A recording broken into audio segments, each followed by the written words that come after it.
ಎಲ್ಲರಿಗೂ ನಮಸ್ಕಾರ ರೀ. ಇವತ್ತಿನ ಕ್ಲಾಸ್ನಾಗ ಏನು ಡಿಸ್ಕಸ್ ಮಾಡೋಣಪ್ಪ ಅಂತಂದ್ರೆ ನಡೆಸಿದಂತಹ ಪ್ರೀ ಕೋಚಿಂಗ್ ಎಕ್ಸಾಮ್ ರೀ.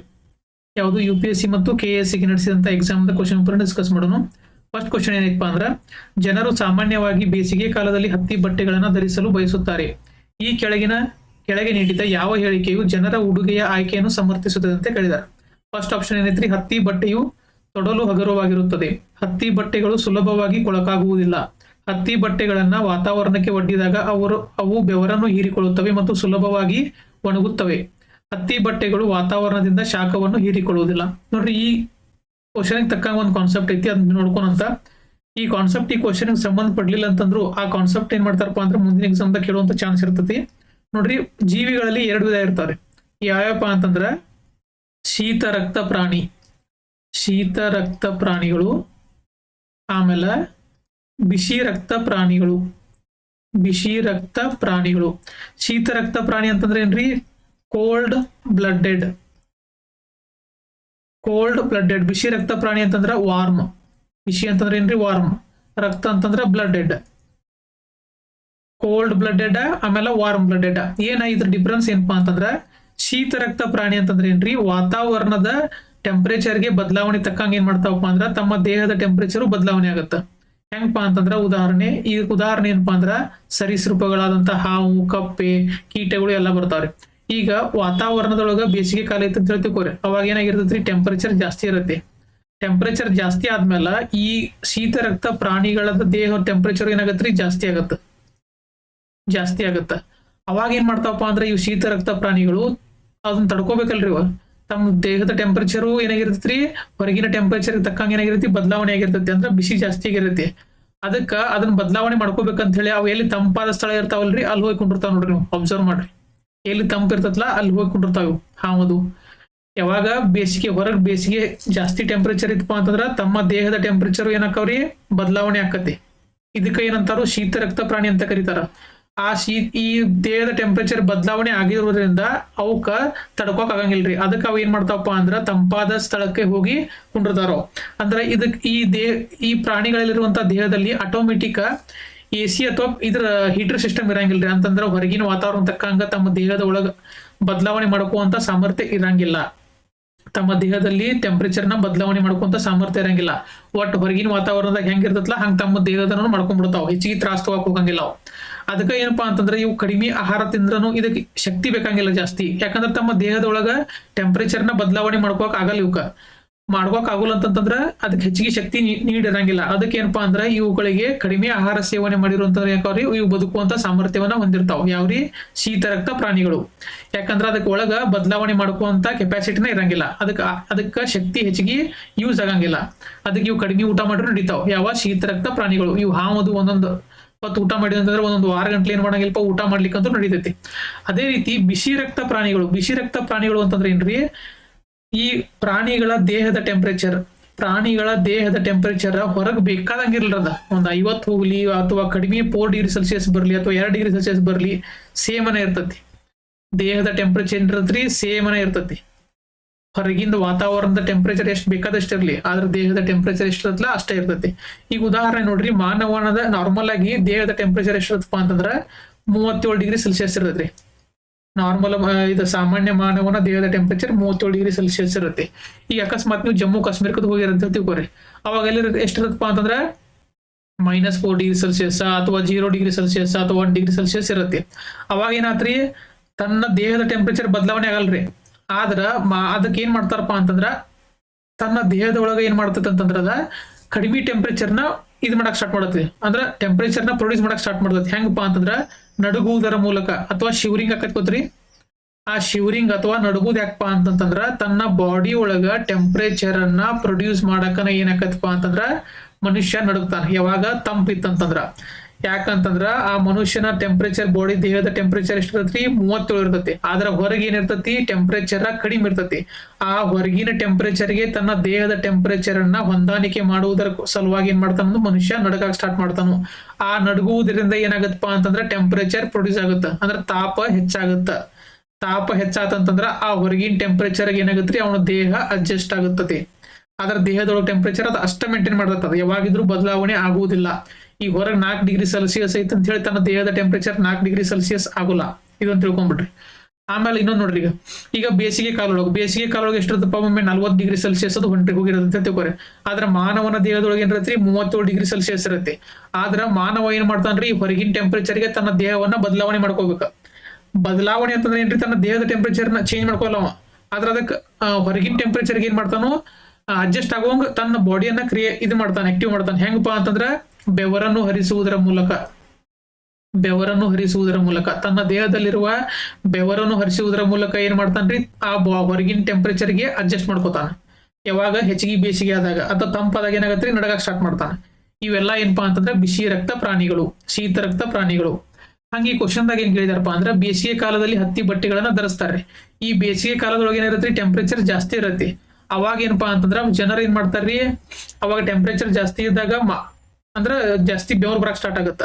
ಬೆವರು ಬರಾಕ್ ಸ್ಟಾರ್ಟ್ ಆತ್ಪ ಅಂತಂದ್ರ ಈ ಹತ್ತಿ ಬಟ್ಟೆಗಳನ್ನ ಯಾಕೆ ಧರಿಸ್ತಾರ ಅಂತಂದ್ರ, ಹತ್ತಿ ಬಟ್ಟೆಯು ಹೆಂಗ್ ರೆಡಿ ಆಗಿರತ್ತಪ್ಪ ಅಂತಂದ್ರ ನೋಡ್ರಿ, ಇಲ್ಲಿ ನೋಡ್ರಿ ಹತ್ತಿ ಬಟ್ಟೆ ಹೆಂಗ್ ರೆಡಿ ಆಗಿರತ್ತಂದ್ರ ಇಲ್ಲಿ ನೋಡ್ರಿ, ಈ ಗಾಳಿ ಆಡುವಂತ ವಿನ್ಯಾಸ ಹಿಂಗಿರತ್ತ. ಅದಕ್ಕಂದ್ರೆ ಗ್ಯಾಪ್ ಇರ್ತತಿ. ಆ ದಾರದ ಎಳೆಗಳಲ್ಲಿ ಹತ್ತಿ ಬಟ್ಟೆಗಳು ಏನಿರ್ತಾವ್ರಿ, ಗ್ಯಾಪ್ ಇರತ್ತೆ. ಈಗ ಹೆಂಗ್ ಬೆವರು ಬರ್ತದಲ್ರಿ, ಮಾನವನ ದೇಹದೊಳಗ್ ಬೆವರು ಬರಂತ್ಲೆ ಆ ಬೆವರು ಏನಾಗತ್ತಪ್ಪ ಅಂತಂದ್ರ ಈ ಹತ್ತಿ ನೂಲುಗಳು ಏನಪ್ಪ ಅಂದ್ರೆ ಹೀರಿಕೊಳ್ಳುವಂತ ಸಾಮರ್ಥ್ಯವನ್ನ ಹೊಂದಿರ್ತಾವ. ಅವಾಗ ಹೀರ್ಕೊಂಡಾದ್ಮೇಲೆ ಈಗ ಗಾಳಿ ಬೀಸಿದ್ ಹೇಳ್ತಿಕೋರಿ, ಆ ಗಾಳಿಗೆ ಈ ಬೆವರು ಏನಾಗತ್ರಿ, ಗಾಳಿ ಜೊತೆ ಹೋಗ್ಬಿಡ್ತತಿ. ಗಾಳಿ ಜೊತೆ ಹೋಗಂತ್ಲೆ ಏನಾಗತ್ರಿ, ಮಾನವನ ದೇಹದ ಟೆಂಪರೇಚರ್ ಏನಾಗತ್ರಿ, ಕಡಿಮೆ ಆಗತ್ತ. ಹೊರಗಿನ ಟೆಂಪರೇಚರ್ ಜಾಸ್ತಿ ಇತ್ತ, ಅದಕ್ಕೆ ತಕ್ಕಂಗ ಅವ್ ಏನ್ ಮಾಡ್ಕೊಂಡ, ಬದಲಾವಣೆ ಮಾಡ್ಕೊಂಡ, ಹೆಂಗ ಅಡ್ಜಸ್ಟ್ ಮಾಡ್ಕೊಂಡ. ಅಂದ್ರ ಇಲ್ಲಿ ಏನಾಗತ್ತೆ, ನಮ್ಗೆ ತಂಪಾದ ಅನುಭವ ಆಗುತ್ತೆ ಯಾವಾಗ ಹತ್ತಿ ಬಟ್ಟೆಯನ್ನ ಧರಿಸಿದಾಗ. ಅದೇ ರೀತಿ ಪಾಲಿಸ್ಟರ್ ಬಟ್ಟೆ ಇರ್ತಾವ ನೋಡ್ರಿ, ಪಾಲಿಸ್ಟರ್ ಬಟ್ಟೆ ಇದು ಅಂತಂದ್ರ ಆ ಬಟ್ಟೆ ಒಳಗ ನೂಲೊಳಗ ಗ್ಯಾಪ್ ಇರಂಗಿಲ್ಲ.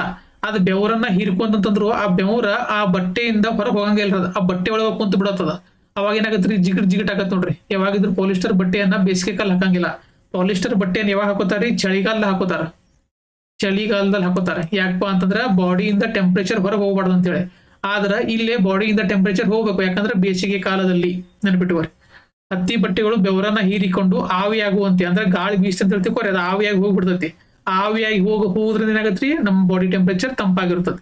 ಇದ ಅರ್ಥ ಆತ್ರಿ. ಕೋಲ್ಡ್ ಬ್ಲಡೆಡ್ ಅಂತಂದ್ರೆ ಏನ, ಆಮೇಲೆ ವಾರ್ಮ್ ಬ್ಲಡೆಡ್ ಅಂತಂದ್ರೆ ಏನ, ಈ ಹತ್ತಿ ಬಟ್ಟೆಯನ್ನ ಎದಕ್ಕೆ ಯೂಸ್ ಮಾಡ್ತಾರೋ ಇಷ್ಟು ನಿಮಗೆ ಕಾನ್ಸೆಪ್ಟ್. ಅಂದ್ರೆ ಮುಂದಿನ ಕಾನ್ಸೆಪ್ಟ್ ನಿಮಗೆ ಅಕಸ್ಮಾತ್ ಎಲ್ಲಾರ ಕೇಳಿರಪ್ಪ ಅಂತಂದ್ರ ಇದ್ರ ಬಗ್ಗೆ ಗೊತ್ತಿರ್ಬೇಕ್ರಿ. ನೋಡ್ರಿ, ಇದ್ರ ಆನ್ಸರ್ ಏನಾಗತ್ತಪ್ಪ ಅಂದ್ರ, ಹತ್ತಿ ಬಟ್ಟೆಗಳನ್ನ ವಾತಾವರಣಕ್ಕೆ ಒಡ್ಡಿದಾಗ ಅವು ಬೆವರನ್ನು ಹೀರಿಕೊಳ್ಳುತ್ತವೆ ಮತ್ತು ಸುಲಭವಾಗಿ ಒಣಗುತ್ತವೆ. ಇದರ ಆನ್ಸರ್ ಆಗತ್ರಿ.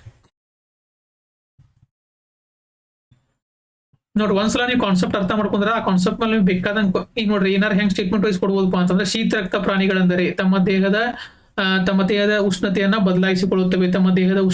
ಬದಲಾಯಿಸಿಕೊಳ್ಳುವುದಿಲ್ಲ. ಅವು ದೇಹದ ಟೆಂಪರೇಚರ್ ಹೆಚ್ಚಿಗೆ ಆದಾಗ ಬಿಲಗಳಲ್ಲಿ ಹೋಗಿ ಅಡಗಿ ಕುಳಿತುಕೊಳ್ಳುತ್ತವೆ. ಹಿಂಗೆಲ್ಲ ಸ್ಟೇಟ್ಮೆಂಟ್ ಕೊಟ್ಟು ಏನ್ ಮಾಡ್ಬೋದಪ್ಪ ಅಂದ್ರೆ, ಯಾವ ಹೇಳಿಕೆಗಳು ಸರಿಯಾಗಿವೆ ಅಂತೇಳಿ ಕ್ವಶನ್ ಕೇಳುವಂತ ಚಾನ್ಸ್ ಇರ್ತತಿ. ಅದಕ್ಕೆ ನೀವು ಸೈನ್ಸ್ ಒಳಗ ಅಪ್ಲೈಡ್ ಬಾಳ್ ಕೇಳತ್ತಾರ ಈ ಸಲ. ಅದಕ್ಕೆ ಏನ್ ಮಾಡಬೇಕಪ್ಪ ಅಂತಂದ್ರೆ ಕಾನ್ಸೆಪ್ಟ್ ಗಳನ್ನ ಕ್ಲಿಯರ್ ಮಾಡ್ಕೊಂತವ್ರಿ.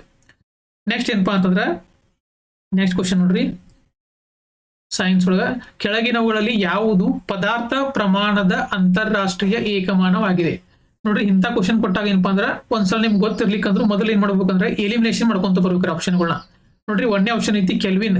ಇದು ನಾರ್ಮಲ್ ಆಗಿ ಎಲ್ಲರಿಗೂ ಗೊತ್ತಿರತಿ. ಎದಕ್ಕ ಟೆಂಪರೇಚರ್, ಇದು ಟೆಂಪರೇಚರ್ದ ಅಂತಾರಾಷ್ಟ್ರೀಯ ಏಕಮಾನ ಯಾವ್ದ್ರಿ? ಕೆಲ್ವಿನ್. ಆಮೇಲೆ ನ್ಯೂಟನ್ ಅಂತಂದ್ರೆ ಏನ್ರಿ? ನ್ಯೂಟನ್ ಎದಕ್ಕೆ ಸಂಬಂಧ ಬಿಡತ್ತಿ? ಬಲ ಅಥವಾ ಫೋರ್ಸಿ. ಇದನ್ನ ಅಳತೆ ಮಾಡಲು ಇದನ್ನ ಬಳಸ್ತಾರ್ರಿ, ನ್ಯೂಟನ್ ಬಳಸ್ತಾರ. ಆಮೇಲೆ ಕಿಲೋಗ್ರಾಮ್ ಅಂತಂದ್ರೆ ಏನ್ರಿ? ರಾಶಿ. ಕಿಲೋಗ್ರಾಮ್ ಎದಕ್ಕೆ ಯೂಸ್ ಮಾಡ್ತಾರೋ? ರಾಶಿ, ವಸ್ತುವಿನ ರಾಶಿ ಅಥವಾ ತೂಕ, ಅದಕ್ಕೆ ಬಳಸ್ತಾರ. ಇನ್ನು ಉಳಿದ ಯಾವ್ದು ಆಪ್ಷನ್? ಮೋಲ್. ನೀವು ಅಕಸ್ಮಾತ್ ಅದ್ರ ಬಗ್ಗೆ ಕಾನ್ಸೆಪ್ಟ್ ಗೊತ್ತಿರ್ಲಿಕ್ಕಂದ್ರೆ ಏನ್ ಮಾಡ್ಬೋದ್ರಿ? ಆನ್ಸರ್ ಹಾಕ್ಬೋದು. ಹಿಂಗ್ ನೀವು ಆಪ್ಷನ್ ಎಲಿಮಿನೇಟ್ ಮಾಡ್ಕೊಂಡ್ ಬರ್ರಿ. ಈಗ ನೋಡ್ರಿ, ಮೋಲ್ ಅಂತಂದ್ರೆ ಏನಪ್ಪಾ? ನೋಡ್ರಿ, ಮೋಲ್ ಅಂತಂದ್ರೆ ಏನ್ರಿ? ಮೋಲ್ ಅಂತಂದ್ರೆ ಏನ್ರಿ? ಒಂದು ವಸ್ತುವಿನಲ್ಲಿರುವಂತ ಎಲ್ಲಾ ಕಣಗಳು, ಒಂದು ವಸ್ತುವಿನಲ್ಲಿರುವ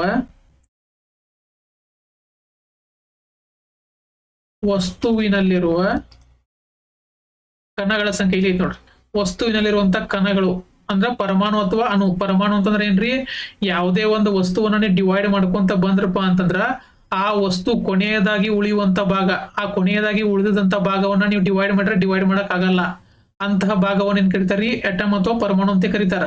ಅದ್ರೊಳಗ ಅಂತ ಅಣುಗಳು ಒಂದು ವಸ್ತು ಒಳಗೆ ಐತೆ ಅಂತ ಹೇಳ್ತೀವಿ. ಈಗ ಉದಾಹರಣೆ ಏನಪ್ಪಾ ಅಂತಂದ್ರೆ ಯಾವ್ದೋ ಒಂದು ಚಾಕ್ ಪೀಸ್ ಅಥವಾ ಏನೋ ಒಂದು ತಗೋರಿ, ಅದ್ರೊಳಗೆ ಎಷ್ಟು ಬೇಕಾಷ್ಟು ಕಣಗಳು ಇರ್ತಾವ. ಕಣಗಳು ಅಂತಂದ್ರೆ ಏನ್ರಿ, ಯಾವುದೋ ಒಂದು ಡಿವೈಡ್ ಮಾಡಕ್ ಬರಂಗಿಲ್ಲ, ಅದಕ್ಕೆ ಕಣ ಅಂತ ಕರೀತಾರ. ಹಲವಾರು ಕಣಗಳು ಇರ್ತಾವ. ಆ ಕಣಗಳ ಒಟ್ಟು ಸಂಖ್ಯೆನ ಏನಂತ ಕರೀತಾರ್ರಿ, ಒಂದು ಮೋಲ್ ಅಂತ ಕರೀತಾರ. ಒಂದು ಮೋಲ್ ಅಂತ ಕರೀತಾರ. ನಾರ್ಮಲ್ ಆಗಿ ಒಂದು ಮೋಲ್ ಅಂದ್ರೆ ಎಷ್ಟಪ್ಪಾ ಅಂದ್ರ 6.022 ಇಂಟು 10⁻23 ಇಷ್ಟು ಮಾಡಿದಾಗ ಎಷ್ಟು ವಸ್ತು ಕಣಗಳು ಬರ್ತಾವಲ್ರಿ, ಅದಕ್ಕೆ ಒಂದು ಮೋಲ್ ಅಂತ ಕರೀತಾರ. ಅಂದ್ರ 6.022 ಇಂಟು 10⁻23 ಮಾಡಿದಾಗ ಎಷ್ಟು ಕಣಗಳು ಇರ್ತಾವಲ್ರಿ, ಅವಕ್ ಒಂದು ಮೋಲ್ ಅಂತ ಕರೀತಾರ. ಇದ್ರ ಬಗ್ಗೆ ಕೊಟ್ಟಂತ ವಿಜ್ಞಾನಿ ಯಾರಪ್ಪ ಅಂತಂದ್ರ ಅವಾಗ್ಯಾಡ್ರೋ. ಇಲ್ಲ ನೋಡ್ರಿ, ಅವಾಗ್ಯಾಡ್ರೋ ಎನ್ನುವಂತ ವಿಜ್ಞಾನಿ ಇದ್ರ ಈ ಕಾನ್ಸೆಪ್ಟ್ ಬಗ್ಗೆ ಕ್ಲಾರಿಟಿ ಕೊಟ್ಟ. ಅದಕ್ಕೆ ಏನಪ್ಪಾ ಅಂದ್ರ ಈ ನಂಬರ್ ಏನಂತ ಕರೀತಾರಿ, ಅವಾಗ್ಯಾಡ್ರೋ ನಂಬರ್ ಅಂತ ಕರೀತಾರ. ನೀವು ಎಕ್ಸಾಮ್ ದಾಗ ಕೇಳಬಹುದು ಅವಾಗ್ಯಾಡ್ರೋ ನಂಬರ್ ಎಷ್ಟು ಅಂತ ಕೇಳಿದಾಗ 6.022 ಇಂಟು 10⁻23. ನೋಡ್ರಿ, ಈಗ ಟೆಂಪರೇಚರ್ ಅಂತಂದ್ರೆ ಕೆಲ್ವಿನ್ ಕಂಡಿಡ್ಯಾಕ ಎದಕ್ಕೆ ಯೂಸ್ ಮಾಡ್ತಾರೆ, ಟೆಂಪರೇಚರ್ ಕಂಡಿಡ್ಯಾಕ ಯೂಸ್ ಮಾಡ್ತಾರ. ಅದ ನಿಮಗ ನ್ಯೂಟನ್ ಬಂತಂದ್ರ ಫೋರ್ಸ್ ಅಥವಾ ಬಲ, ರಾಶಿ ಬಂತಂತಂದ್ರ ಮಾಸ್. ಇಷ್ಟು ನೀವು ನೆನಪಿಟ್ಕೋಬೇಕು ನೋಡ್ರಿ. ನೋಡ್ರಿ ನೆಕ್ಸ್ಟ್ ಕ್ವಶನ್ ಏನಾಯ್ತು ಅಂದ್ರ,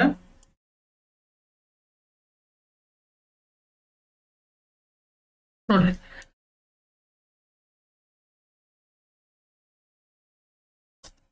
ಹೈಪರ್ ಮೆಟ್ರೋಪಿಯಾ ದೃಷ್ಟಿದೋಷವನ್ನ ಸರಿಪಡಿಸಲು ಉಪಯೋಗಿಸುವ ಸಾಧನ. ನೋಡ್ರಿ, ಅವರು ಎಕ್ಸಾಮ್ ದಾಗ ಕ್ವಶನ್ ಹೆಂಗ್ ಕೊಟ್ಟಾರ ಅಂದ್ರ ಹೈಪರ್ ಮೆಟ್ರೋಪಿಯಾ ಅಂತ ಕೊಟ್ಟಾರ. ಅಂತಂದ್ರ ನಿಮ್ಗ ಸಮೀಪ ದೃಷ್ಟಿದೋಷ ಅಥವಾ ದೂರ ದೃಷ್ಟಿದೋಷ ಅಂತ ಕನ್ನಡದಾಗ ಕೊಟ್ಟಿಲ್ಲ, ಅವ್ರು ಇಂಗ್ಲಿಷ್ನಾಗ ಕೊಟ್ಟಾರ ಹೈಪರ್ ಮೆಟ್ರೋಪಿಯಾ. ಅದಕ್ಕೆ ನೀವು ಸೈನ್ಸ್ ಒಳಗ ಇಂಗ್ಲಿಷ್ ಟರ್ಮ್ಗಳ ನೆನ್ಪಿಟ್ಕೋರಿ. ನೋಡ್ರಿ, ಎರಡು ದೃಷ್ಟಿದೋಷ ಬರ್ತಾವ. ಯಾವ್ಯಾವ ಅಂತಂತಂದ್ರ, ಒಂದು ಸಮೀಪ ದೃಷ್ಟಿದೋಷ.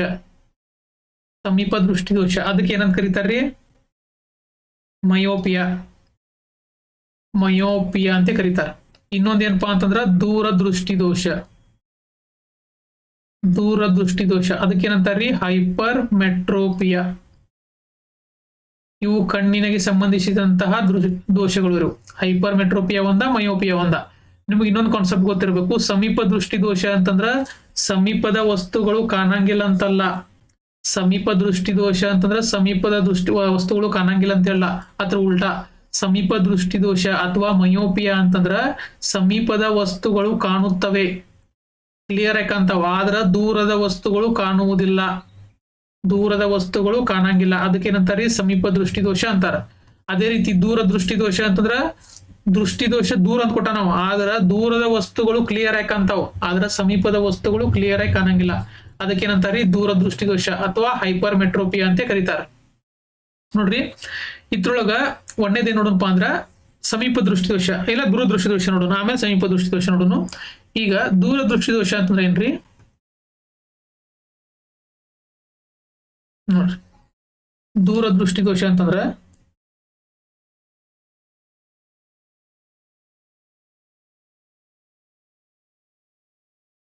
ಏನ್ ಹೇಳಿದ್ರ ನಿಮ್ಗ, ದೂರದೃಷ್ಟಿ ದೋಷ ಅಂತಂದ್ರ ದೂರದ ವಸ್ತುಗಳು ಕ್ಲಿಯರ್ ಆಗಿ ಕಾಣ್ತಾವು, ಸಮೀಪದ ವಸ್ತುಗಳು ಕ್ಲಿಯರ್ ಆಗಿ ಕಾಣಂಗಿಲ್ಲ. ನಿಮ್ಗ ಕಣ್ಣಿನ ಚಾಪ್ಟರ್ ಹೇಳುವಾಗ ನಾ ಪೂರ್ತಿ ಎಕ್ಸ್ಪ್ಲೇನ್ ಮಾಡಿದ್ದೀನಿ. ಈ ಕಣ್ಣೊಳಗ ಲೆನ್ಸ್ ಅನ್ನೋದು ಇರ್ತದ್ರಿ, ಕಣ್ಣೊಳಗ ಲೆನ್ಸ್ ಇರತ್ತಿ. ನಮಗ ಯಾವಾಗ ವಸ್ತುಗಳು ಕಾಣಕ್ ಸ್ಟಾರ್ಟ್ ಆಕವ್ರಿ, ಆ ವಸ್ತುಗಳ ಪ್ರತಿಬಿಂಬ ಎಲ್ಲಿ ಮೂಡಬೇಕು, ರೆಟಿನಾದ ಮೇಲ್ಭಾಗದಲ್ಲಿ ಮೂಡಬೇಕು. ರೆಟಿನಾದ ಮೇಲ್ಭಾಗದಲ್ಲಿ ಮೂಡಬೇಕು. ಆದ್ರ ಈ ಹೈಪರ್ ಮೆಟ್ರೋಪಿಯಾ ಅಥವಾ ದೂರದೃಷ್ಟಿ ಹೊಂದಿರುವಂತಹ ವ್ಯಕ್ತಿಗಳಲ್ಲಿ ಈ ಕಣ್ಣಿನ ಗುಡ್ಡೆ ಹೆಂಗಿರ್ತದಪ್ಪ ಅಂತಂದ್ರ ಕರೆಕ್ಟ್ ಮೆಜರ್ಮೆಂಟ್ ಇರಂಗಿಲ್ಲ. ಅವಾಗ ಏನಾಗತ್ತಪ್ಪ ಅಂತಂತಂದ್ರ ಈ ಇದ್ರ ಮೇಲೆ ವಸ್ತುವಿನ ಮೇಲಿದ್ದಂತ ಬೆಳಕಿನ ಕಿರಣಗಳು ಈ ಲೆನ್ಸ್ ಮೇಲೆ ಬಿದ್ದ ಏನಾಕವಪ್ಪ ಅಂದ್ರವ ರೆಟಿನಾದ ಹಿಂಭಾಗದಲ್ಲಿ, ಇದು ನೆನ್ಪಿಟ್ಕೋರಿ, ರೆಟಿನಾದ ಹಿಂಭಾಗ ಅಂತಂದ್ರೆ ಏನ್ರಿ, ದೂರ. ಈಗ ನೋಡ್ರಿ, ದೂರ ದೃಷ್ಟಿ ದೋಷ ಒಳಗೆ ಏನಾಗತ್ರಿ, ರೆಟಿನಾದಿಂದ ದೂರ ಹೋತದಂಗಿದ. ನೆನಪಿಟ್ಕೋರಿ, ಹಿಂಗ್ ಟ್ರಿಕ್ ನೆನಪಿಟ್ಕೋರಿ. ದೂರ ದೃಷ್ಟಿ ದೋಷ ಒಳಗ ಅಥವಾ ಹೈಪರ್ ಮೆಟ್ರೋಪಿಯಾ ಒಳಗ ಬೆಳಕಿನ ಕಿರಣ ಏನಾಗತ್ರಿ, ರೆಟಿನಾದಿಂದ ದೂರ ಹೋಗುತ್ತೆ. ಆದ್ರೆ ನಿಮಗ್ ಕಾಣಿಸ್ಬೇಕಪ್ಪ ಅಂತಂದ್ರ ಆ ವಸ್ತು ಎಲ್ಲಿ ಬೀಳ್ಬೇಕು, ರೆಟಿನಾದ ಮೇಲೆ ಬೀಳ್ಬೇಕು. ಅದನ್ನ ನೀವು ಏನ್ ಮಾಡ್ಬೇಕು, ರೆಟಿನಾದ ಮೇಲೆ ತಗೊಂಡ್ ಬರ್ಬೇಕು.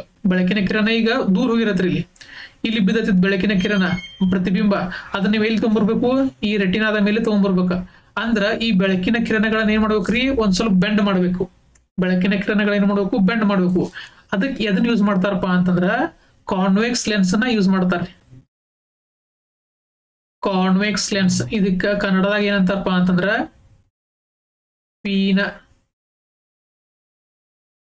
ಪೀನ ಮಸೂರ. ಕನ್ನಡ ಏನಂತಾರ್ರಿ ಪೀನ ಮೊಸರು ಅಂತ ಕರೀತಾರೆ. ನೀವು ಇಂಗ್ಲಿಷ್ ನೆನಪಿಗೆ ಟ್ರೈ ಮಾಡ್ರಿ. ಕಾನ್ವೆಕ್ಸ್.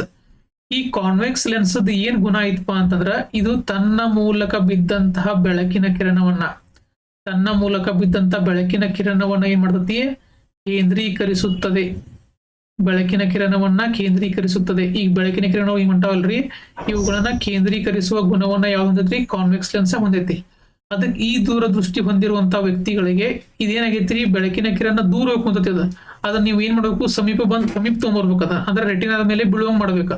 ಅದಕ್ಕೆ ಏನ್ ಮಾಡ್ತಾರೋ, ಈ ಕಾನ್ವೆಕ್ಸ್ ಲೆನ್ಸ್ ಅನ್ನ ಚಸ್ಮಾ ಕೊಡ್ತಾರೆ ಅವ್ರಿಗೆ. ಕಾನ್ವೆಕ್ಸ್ ಲೆನ್ಸ್ ಹಾಕ್ತಾರೋ, ಇಲ್ಲಾಂದ್ರೆ ಚಸ್ಮಾ ಸ್ಪೆಕ್ಟ್ ಕೊಡ್ತಾರ.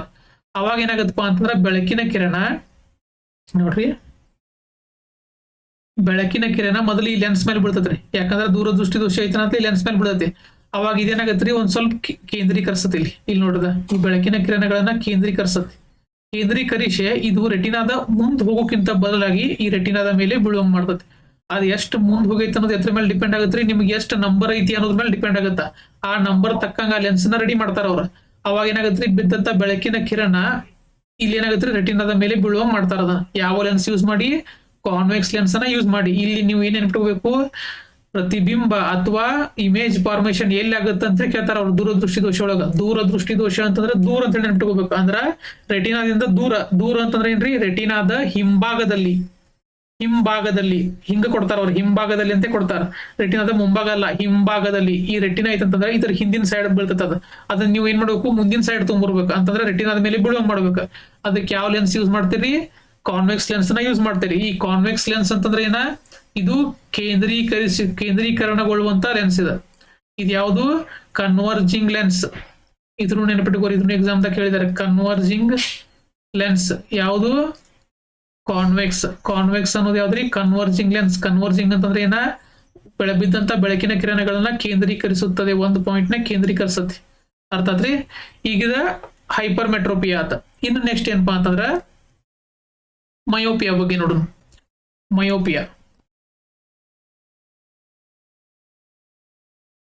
ಏನ್ಪಾ ಮಯೋಪಿಯಾ ಅಂತಂದ್ರ, ಈಗ ಮಯೋಪಿಯಾ ಅಂತಂದ್ರೆ ಸಮೀಪ ದೃಷ್ಟಿ ದೋಷ ಅಂತಂದ್ರೆ ಸಮೀಪದ ವಸ್ತುಗಳು ಕಾಣ್ತಾವ್ ಕ್ಲಿಯರ್ ಆಗಿ, ಆದ್ರೆ ದೂರದ ವಸ್ತುಗಳು ಕಾಣಂಗಿಲ್ಲ. ಅಂತಂದ್ರ ಪ್ರತಿಬಿಂಬ ಎಲ್ಲಿ ಬೀಳ್ಬೇಕಾಗಿತ್ತು, ರೆಟಿನಾದ ಮೇಲೆ ಬೀಳ್ಬೇಕಾಗಿತ್ತ. ದೂರ ದೃಷ್ಟಿ ದೋಷ ಎಲ್ಲಿ ಬಿದ್ದಿತ್ತು, ರೆಟಿನಾದ ಹಿಂಭಾಗದಲ್ಲಿ ಬಿದ್ದಿತ್ತ.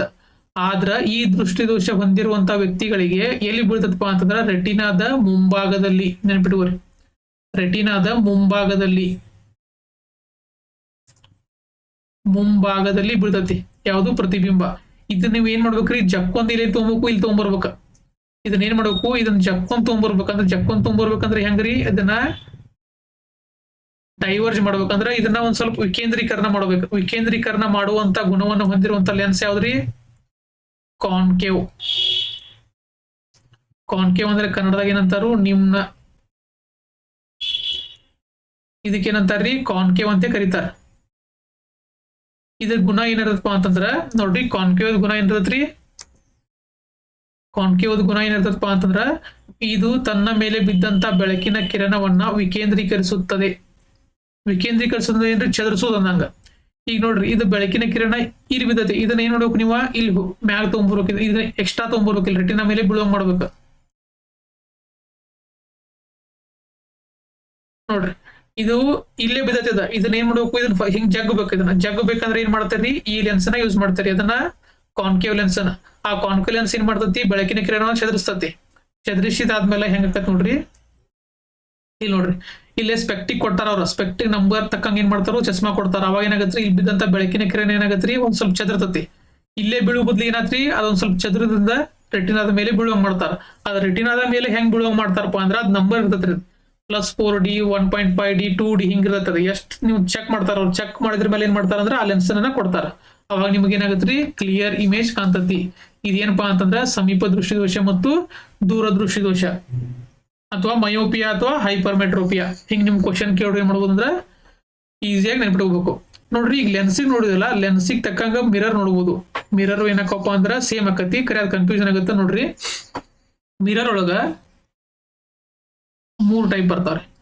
ಮಿರರ್ ಒಳಗೆ ಏನಪ್ಪಾ ಅಂತಂದ್ರ 3 ಟೈಪ್. ಯಾವ್ದ್ರಿ, ಸಮತಲ ಕನ್ನಡಿ ಅಥವಾ ಪ್ಲೇನ್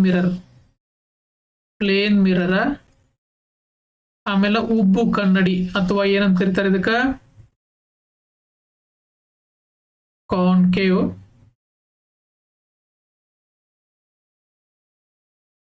ಕಾನ್ವೆಕ್ಸ್ ಮಿರರ್. ಇದಕ್ಕ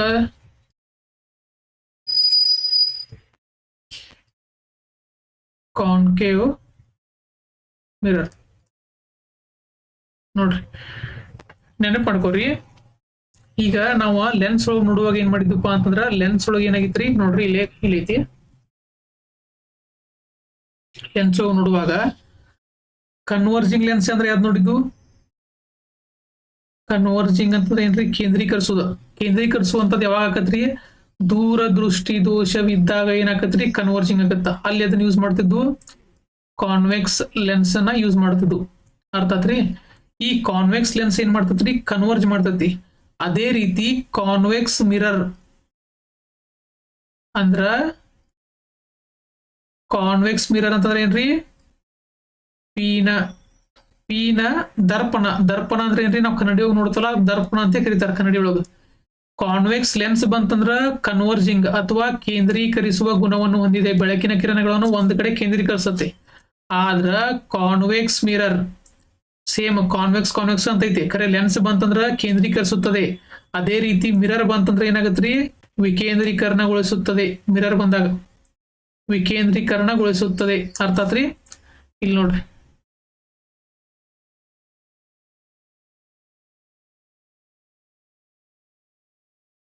ಇಲ್ಲಿ ನೋಡ್ರಿ ಕಾನ್ವೆಕ್ಸ್ ಮಿರರ್. ಅದ್ ನಾವು ಲೆನ್ಸ್ ದಾಗ ಏನ್ ಮಾಡಿದ್ದು? ಕಾನ್ವೆಕ್ಸ್ ಲೆನ್ಸ್ ಬಂದಾಗ ಕೇಂದ್ರೀಕರಿಸುತ್ತದೆ ಅಂತ ನೋಡಿದ್ದು, ದೂರದೃಷ್ಟಿ ದೋಷವು ನೋಡಿದ್ದಿಲ್ಲ. ಹಂಗ ಈಗ ನೀವು ಒಂದ್ ನೆನಪಿಟ್ಕೊಂಡ್ರ ಅಂತ ಹೇಳ್ತಿಕೋರಿ, ಅದನ್ನ ನೀವು ಮಿರರಿಗೆ ಬಂದಾಗ ಏನ್ ಮಾಡ್ಬೇಕು? ಉಲ್ಟಾ ಮಾಡ್ಬೇಕು. ಕಾನ್ವೆಕ್ಸ್ ಲೆನ್ಸ್ ಬಂತಪ್ಪ ಅಂದ್ರೆ ಕೇಂದ್ರೀಕರಿಸುತ್ತದೆ, ಕಾನ್ವೆಕ್ಸ್ ಮಿರರ್ ಬಂತಪ್ಪ ಅಂತಂದ್ರ ವಿಕೇಂದ್ರೀಕರಣಗೊಳಿಸುತ್ತದೆ.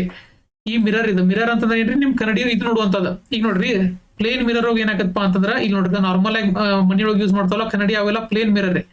ನಿಮ್ಮ ಬಿಂಬ ಹೆಂಗೈತಲ್ರಿ, ಪ್ರತಿಬಿಂಬನೂ ಏನಿರತ್ರಿ ಹಂಗ ಇರ್ತತಿ. ನಿಮ್ಮ ಬಿಂಬ ಹೆಂಗಿರತ್ತಲ್ಲ, ಪ್ರತಿಬಿಂಬನೂ ಏನಾಗೈತ್ರಿ ಹಂಗ ಇರ್ತತಿ. ಆದ್ರ ಇದ್ರೊಳಗೆ ಮೂಡುವಂತ ಪ್ರತಿಬಿಂಬಕ್ಕೆ ಏನಂತಾರು? ವರ್ಚುವಲ್ ಅಂತ ಕರೀತಾರ.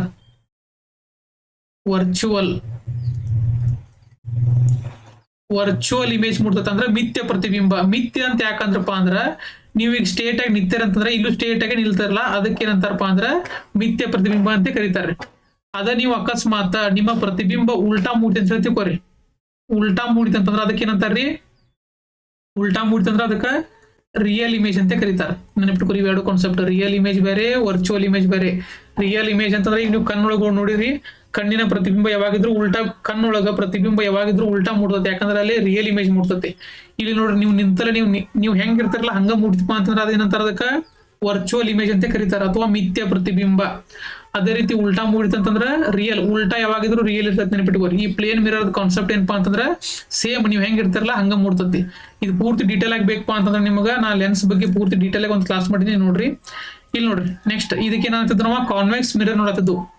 ಕಾನ್ವೆಕ್ಸ್ ಲೆನ್ಸ್ ಬಂದಾಗ ಏನಾಗಿತ್ತು? ಕೇಂದ್ರೀಕರಿಸುತ್ತದೆ ಆಗಿತ್ತ. ಇಲ್ಲಿ ನೋಡ್ರಿ, ವಿಕೇಂದ್ರೀಕರಣ. ಚದುರಿದಾಗಲೂ ಬೆಳಕಿನ ಕಿರಣಗಳು ಉಲ್ಟಾ ಆಕತ್ರೆ, ಲೆನ್ಸಿಗೆ ಮತ್ ಮಿರರಿಗೆ ಉಲ್ಟಾ ಆಕತಿ. ಲೆನ್ಸಿಗೆ ಬಂದಾಗ ಬೇರೆ, ಮಿರರಿಗೆ ಬಂದಾಗ ಬೇರೆ. ಮತ್ ಇವ್ನ ಏನ್ ಯೂಸ್ ಮಾಡ್ತಾರಪ್ಪ ಅಂತಂದ್ರ, ಇಲ್ಲಿ ನೋಡದ ನೀವು ಸೈಡ್ ಮಿರರ್ ಇರ್ತಾವ ಗೊತ್ತ್ರಿ? ವೆಹಿಕಲ್ದು ಸೈಡ್ ಮಿರರ್ ಇರ್ತಾವಲ್ಲ, ಹಿಂಗ ಕೇಳ್ತಾರ ಎಕ್ಸಾಮ್ದಾಗ. ವೆಹಿಕಲ್ದಾಗ ಸೈಡ್ ಮಿರರ್ ಒಳಗ ಯಾವುದನ್ನ ಯೂಸ್ ಮಾಡ್ತೇವಿ? ಯಾವ ಮಿರರ್ ಅನ್ನ ಯೂಸ್ ಮಾಡ್ತೇವಿ? ಯಾವ ಮಿರರ್ ಅನ್ನ ಯೂಸ್ ಮಾಡ್ತೇವೆ ಅಂತ ಕೇಳಿ ಏನ್ ಹೇಳ್ಬೇಕ್ರಿ? ಕಾನ್ವೆಕ್ಸ್ ಮಿರರ್ ಅನ್ನ ಯೂಸ್ ಮಾಡ್ತೇವಿ. ಕಾನ್ವೆಕ್ಸ್ ಮಿರರ್ ಅನ್ನ ಯೂಸ್ ಮಾಡ್ತೇವೆ. ಈ ಕಾನ್ವೆಕ್ಸ್ ಮಿರರ್ ಯೂಸ್ ಮಾಡೋದ್ರಿಂದ ಏನಾಗತ್ರಿ? ಬೆಳಕಿನ ಕಿರಣಗಳು ಚದುರ್ತಾವ. ಚದುರದಿಂದ ಏನಾಗತ್ತಪ್ಪ ಅಂತಂದ್ರ ದೊಡ್ಡ ಇರುವಂತ ವೆಹಿಕಲ್ಗಳು ಚಿಕ್ಕದಾಗಿ ಕಾಣ್ತಾವ. ಇದಕ್ಕೆ ಅಡ್ವಾಂಟೇಜ್ ಏನಪ್ಪಾ ಅಂತಂದ್ರೆ, ಎಲ್ಲಾ ವೆಹಿಕಲ್ಗಳು ಸೈಡ್ ಕಾಣ್ತಾವ ನೋಡ್ರಿ. ಸೈಡ್ ಮಿರರ್ ಹೋಗಿ ನೀವು ಅಬ್ಸರ್ವ್ ಮಾಡ್ರಿ, ಎಲ್ಲಾ ವೆಹಿಕಲ್ಗಳು ಸೈಡ್ ಕಾಣ್ತಾವ. ಅದಕ್ಕೆ ಏನಪ್ಪಾ ಅಂತಂದ್ರ, ಈ ವಾಹನಗಳ ಹಿನ್ನೋಟವನ್ನ ನೋಡಲು ಬಳಸುವಂತ ಮಿರರ್ ಯಾವ್ದು ಕೇರ? Convex mirror. ಅದ ದೂರದೃಷ್ಟಿ ದೋಷ ಒಳಗ ಏನಾಗಿರ್ತತಿ? ಪ್ರತಿಬಿಂಬ ರೆಟಿನಾದ ಹಿಂಭಾಗದಲ್ಲಿ ಮೂಡಿರ್ತೈತಿ. ಅದನ್ನ ನೀವು ಮುಂದೆ ತಗೊಂಡ್ಬರ್ಬೇಕಂದ್ರ ಅದನ್ನ ಏನ್ ಮಾಡ್ಬೇಕು? ಕನ್ವರ್ಜ್ ಮಾಡ್ಬೇಕು. ಕನ್ವರ್ಜ್ ಮಾಡಲು ಬಳಸುವಂತ ಲೆನ್ಸ್ ಯಾವ್ದ್ರಿ? Convex lens. ಲೆನ್ಸ್ ಒಳಗ ಕನ್ವರ್ಜ್ ಕೆಲಸ ಮಾಡ್ತತಿ, ಮಿರರ್ ಒಳಗ ಏನ್ ಮಾಡ್ತತಿ? ಡೈವರ್ಜ್ ಕೆಲಸ ಮಾಡ್ತತಿ. ಅರ್ಥ ಮಾಡ್ಕೊಂಡ್ರಿ? ನೆಕ್ಸ್ಟ್ ನೋಡ್ರಿ, ಇದು ವಾಹನಗಳ ಹಿನ್ನೋಟವನ್ನ ನೋಡುವಾಗ. ಇಲ್ಲಿ ನೋಡ್ರಿ ಇನ್ನೊಂದು, ಇದ್ಯಾವುದು? ಕಾನ್ಕೇವ್. ಇದ್ಯಾವುದು? ಮಿರರ್ ಅಂದ್ರ ನಿಮ್ನ. ಕಾನ್ಕೇವ್ ಮಿರರ್ ಅಂತಂದ್ರೆ ಏನ್ರಿ? ನಿಮ್ನ ದರ್ಪಣ ಬೇರೆ, ಲೆನ್ಸ್ ಬೇರೆ. ಇಲ್ಲಿ ಏನಾಗತ್ತಪ್ಪ ಅಂತಂದ್ರ ಕನ್ವರ್ಜ್ ಆಗತ್ರಿ. ಇಲ್ಲಿ ಇಲ್ಲಿ ಏನಾಗತ್ರಿ ಕನ್ವರ್ಜ್ ಅಂದ್ರೆ ಬೆಳಕಿನ ಕಿರಣಗಳು ಏನಾಕವ್ರಿ ಕೇಂದ್ರೀಕರಣಗೊಳ್ಳುತ್ತವೆ. ಇಲ್ಲಿ ನೋಡ್ರಿ ಈ ಡಾಕ್ಟರ್ಗಳು ದಂತ ವೈದ್ಯರು ಯೂಸ್ ಮಾಡ್ತಾರೆ ಗೊತ್ತ್ರಿ, ನಿಮ್ ಹಲ್ಲಿನ ಟೆಸ್ಟ್ ಅದು ಮಾಡುವಾಗ ಆ ಮಿರರ್ ಏನ್ ಯೂಸ್ ಮಾಡ್ತಾರಲ್ರಿ, ಆ ಮಿರರ್ ಎಂತದಪ್ಪ ಅಂತಂದ್ರ ಕಾನ್ಕೇವ್ ಮಿರರ್.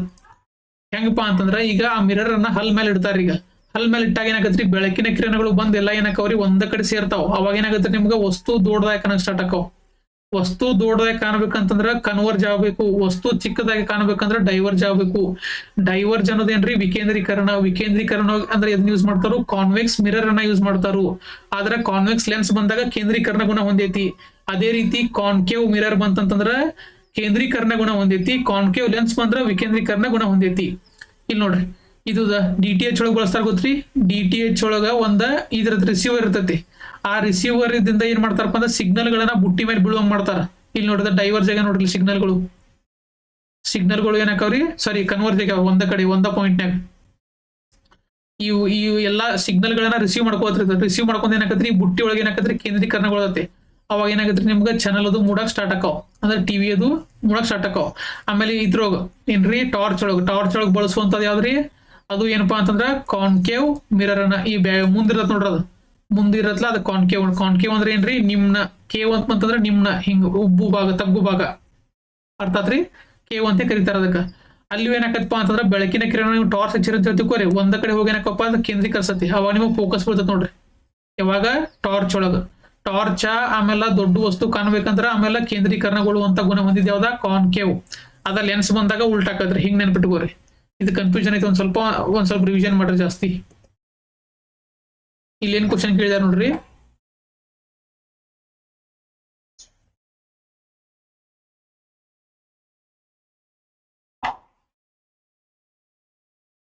ಹೈಪರ್ ಮೆಟ್ರೋಪಿ ಅಂದ್ರೆ ಏನ್ರಿ ದೂರದೃಷ್ಟಿ ದೋಷ ಒಳಗೆ ಏನಾಗಿರ್ತೈತಿ ಪ್ರತಿಬಿಂಬ ಎಲ್ಲಿ ಮೂಡಿರ್ತೈತಿ ರೆಟಿನಾದ ಮುಂಭಾಗನು ಹಿಂಭಾಗನು, ರೆಟಿನಾದ ಹಿಂಭಾಗದಲ್ಲಿ. ಆ ಹಿಂಭಾಗದಲ್ಲಿರುವಂತ ರೆಟಿನಾವನ್ನ ಇದನ್ನ ಪ್ರತಿಬಿಂಬವನ್ನ ಏನ್ ಮಾಡ್ಬೇಕು ನೀವು ರೆಟಿನಾದ ಮೇಲೆ ಬೀಳುವಂಗ್ ಮಾಡ್ಬೇಕು. ಅಂದ್ರೆ ಅದನ್ನ ಏನ್ ಮಾಡ್ಬೇಕ್ರಿ ಒಂದ್ ಸ್ವಲ್ಪ ಕನ್ವರ್ಜ್ ಮಾಡ್ಬೇಕಂದ್ರೆ ಅದನ್ನ ಕೇಂದ್ರೀಕರಣಗೊಳಿಸುವಂತಹ ಲೆನ್ಸ್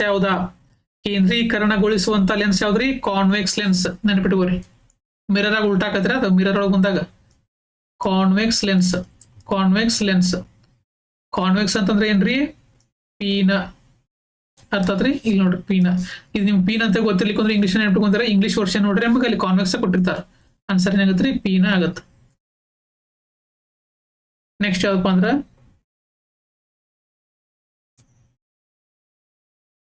ನೋಡ್ರಿ, ಕೆಳಗೆ ನೀಡಿರುವ ಪಟ್ಟಿ 1 ಮತ್ತು ಪಟ್ಟಿ 2 ಹೊಂದಿಸಿ ಸರಿಯಾಗಿ ಉತ್ತರವನ್ನು ಬರೆಯಿರಿ. ನೋಡ್ರಿ ಇದ್ರ ಕೊಟ್ಟಂತ ಆಸಿಡ್ಗಳು ಯಾವ್ಯಾವ್ದು ಅಂತ ಕೇಳಿದಾರ ಅವ್ರ.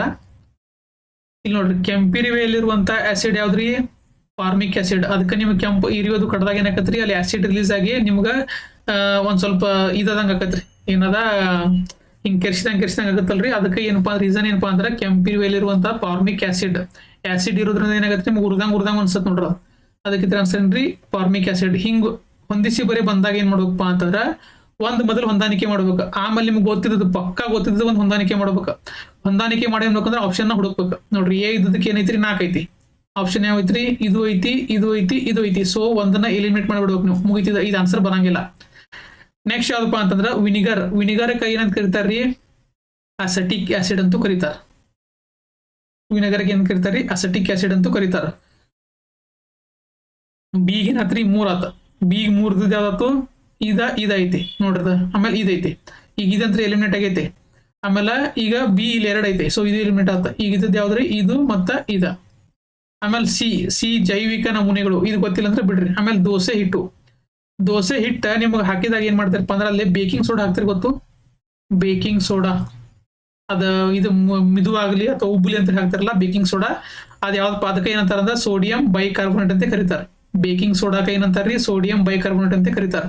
ಡಿ ಆನ್ಸರ್ ಏನಾಗತ್ತ 1 ಆಗತ್ತ. ಸೊ ಡಿ 1 ಇದ್ ನೋಡ್ಬೇಕು ನೋಡ್ರಿ. ಅಂದ್ರೆ ಇದು ಆನ್ಸರ್ ಏನಾಗತ್ರಿ ಇದು. ನಿಮ್ಗೆ ಅಕಸ್ಮಾತ್ ಬರೀ ಈ ದೋಸೆ ಹಿಟ್ಟಿನಲ್ಲಿ ಬಳಸುವಂತ ಸೋಡಿಯಂ ಬೈಕಾರ್ಬೋನೇಟ್ ಅಂದ್ರ ದೋಸೆ ಹಿಟ್ಟೊಳಗೆ ಅದನ್ನ ಯೂಸ್ ಮಾಡ್ತಾರ್ರಿ ಬೇಕಿಂಗ್ ಸೋಡಾ. ಈ ಬೇಕಿಂಗ್ ಸೋಡಾದ ರಾಸಾಯನಿಕ ಹೆಸರೇನು ಸೋಡಿಯಂ ಬೈಕಾರ್ಬೋನೇಟ್ ಅಂತ ಗೊತ್ತಿತ್ತಂತ ಬರೀ ಗೊತ್ತಿದ್ರು ಆನ್ಸರ್ ಹಾಕ್ಬೋದು ನೋಡ್ರಿ. ಡಿ 1 ಐತಿಲ್ಲ ರೀ, ಆನ್ಸರ್ ಹಾಕ್ಬಿಡ್ಬೋದು.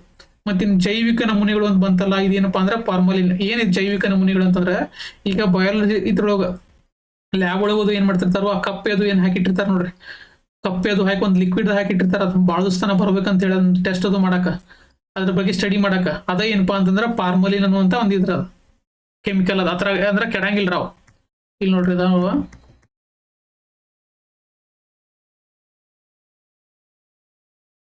ಇಲ್ಲಿ ನೋಡ್ರಿ,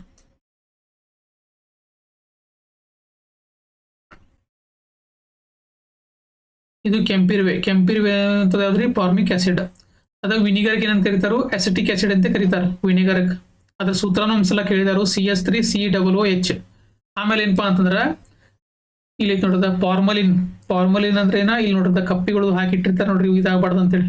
ಬಯೋಲಾಜಿಕಲ್ ಸ್ಪೆಸಿಮನ್ಗಳನ್ನ ಈ ತರ ಇದನ್ನ ಕ್ಲೀನ್ ಮಾಡ್ತಾರೋ, ಮತ್ತೆ ಅವುಗಳನ್ನ ಇಡಾಕು ಏನ್ ಮಾಡ್ತಾರಪ್ಪ ಅಂದ್ರೆ ಇದ ಲಿಕ್ವಿಡ್ ನ ಕೆಮಿಕಲ್ ನ ಯೂಸ್ ಮಾಡ್ತಾರ, ಯಾವ್ದ್ರಿ, ಫಾರ್ಮಲಿನ್.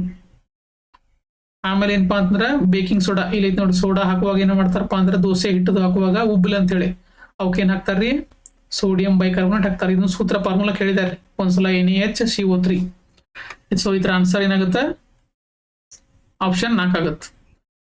ನೆಕ್ಸ್ಟ್ ನೋಡ್ರಿ, ನೆಕ್ಸ್ಟ್ ಕ್ವಶನ್ ಏನೈತಿ,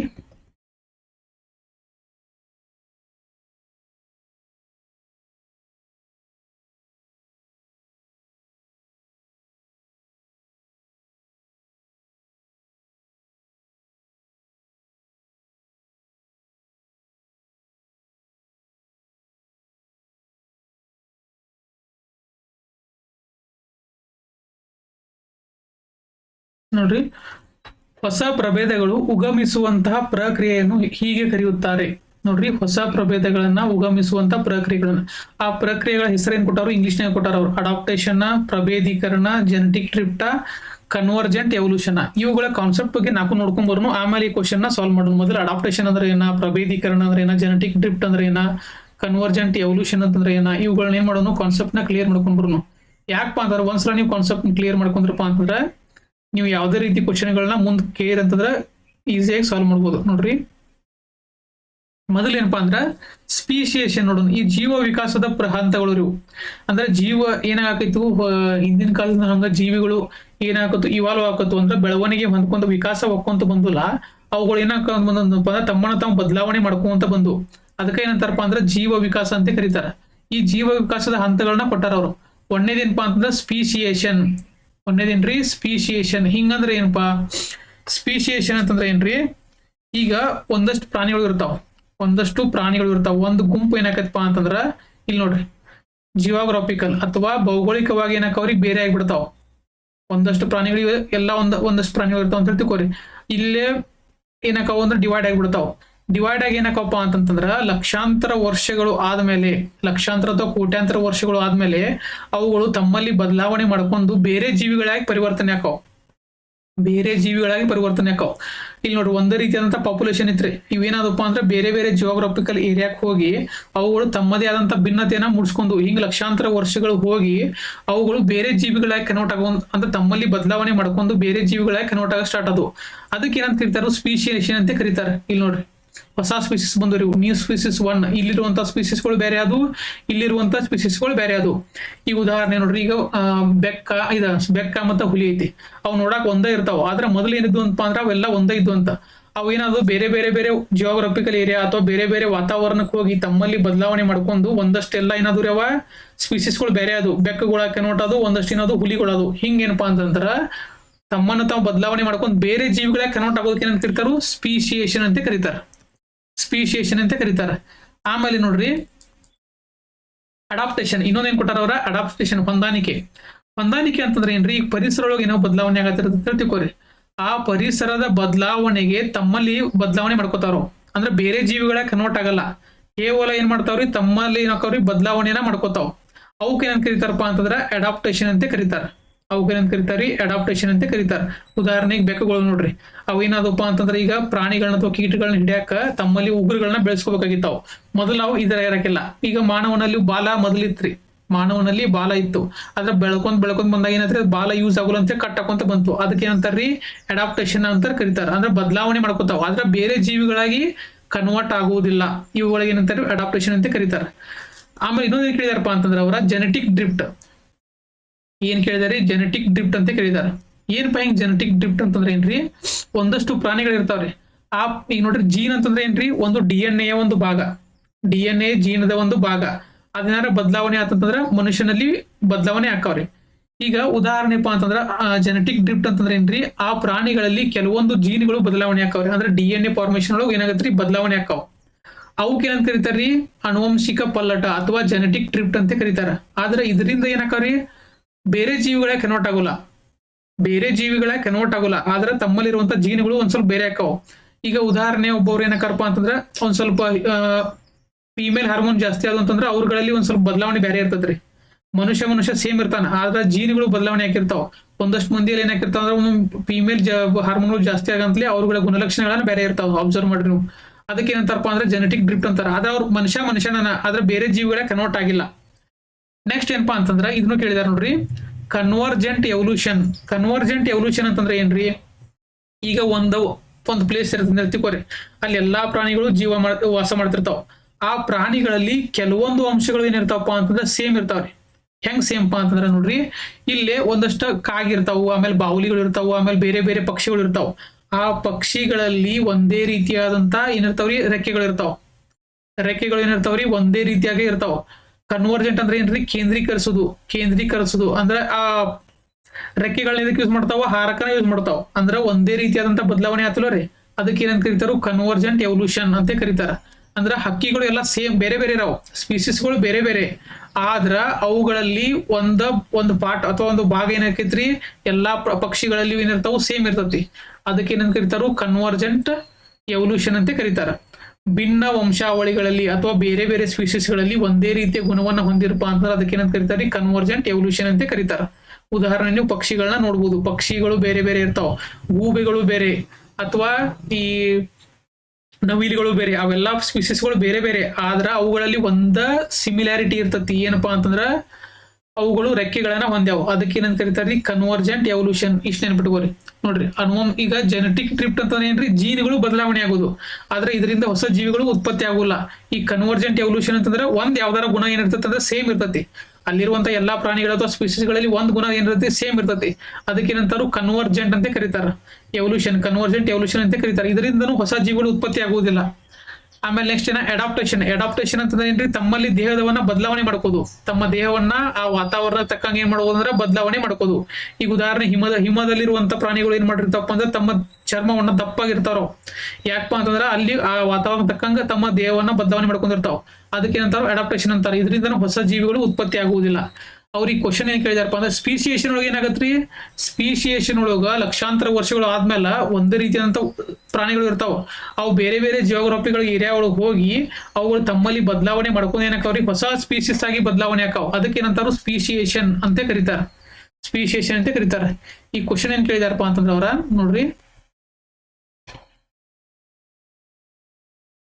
ಹೊಸ ಪ್ರಭೇದಗಳು ಉಗಮಿಸುವಂತ ಪ್ರಕ್ರಿಯೆಯನ್ನ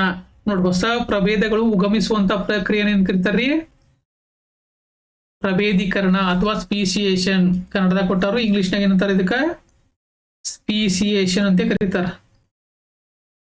ಸ್ಪೀಸಿಯೇಷನ್ ಅಂತಂದ್ರೆ ಏನ್ರಿ, ಹೊಸ ಸ್ಪೀಸಿಸ್ಗಳಾಗುವುದು. ಅಡಾಪ್ಟೇಷನ್ ಅಂತಂದ್ರೆ ಏನ್ರಿ, ಒಂದ್ ಸ್ವಲ್ಪ ವಾತಾವರಣ ತಕ್ಕಂಗ್ ಬದಲಾವಣೆ ಮಾಡ್ಕೋದು. ಜೆನೆಟಿಕ್ ಡ್ರಿಫ್ಟ್ ಅಂದ್ರೆ ಏನ್ರಿ, ಒಂದ್ ಸ್ವಲ್ಪ ಜೀನ್ಸ್ ಚೇಂಜ್ ಆಕಾವ್. ಒಂದಷ್ಟು ಏನಂತ ಅಂದ್ರೆ ಗಂಡು ಮಕ್ಕಳಲ್ಲಿ ಹೆಣ್ಮಕ್ಳು ಒಂದ್ ಸ್ವಲ್ಪ ಜಾಸ್ತಿ ಬಂದಂದ್ರೆ ಅವುಗಳ ಗುಣನ ಬೇರೆ ಆಗುತ್ತೆ. ಆದ್ರೆ ಜೀವಿಗಳು ಬದಲಾವಣೆ ಆಗುವುದಿಲ್ಲ, ಹೊಸ ಜೀವಿಗಳು ಉತ್ಪತ್ತಿ ಆಗುವುದಿಲ್ಲ, ಆದ್ರೆ ಬದಲಾವಣೆ ಆಕಾವ್. ಕನ್ವರ್ಜೆಂಟ್ ಎವಲ್ಯೂಷನ್ ಅಂತಂದ್ರೆ ಏನ್ರಿ, ಯಾವ್ದಾರ ಅಂಶ ಏನಿರ್ತಂದ್ರೆ ಸಿಮಿಲಾರಿಟಿ ಇರ್ತತಿ. ಉದಾಹರಣೆ ಹೆಂಗೆ ಏನ್ ನೆನ್ಪಿಡ್ಬೇಕು ನೀವು, ರೆಕ್ಕೆಗಳು, ಪಕ್ಷಿಗಳು ಬೇರೆ ಬೇರೆ ಇರ್ತಾವ, ಅದ್ರ ರೆಕ್ಕೆ ಅನ್ನೋದೇನ್ರಿ ಒಂದ್ ಸೇಮ್ ಇರತ್ತಲ್ಲ, ಹಂಗೆ ನೆನ್ಪಿಟ್ಕೋರಿ. ನೆಕ್ಸ್ಟ್ ಕ್ವಶನ್ ಏನಪ್ಪಾ ಅಂತಂದ್ರ,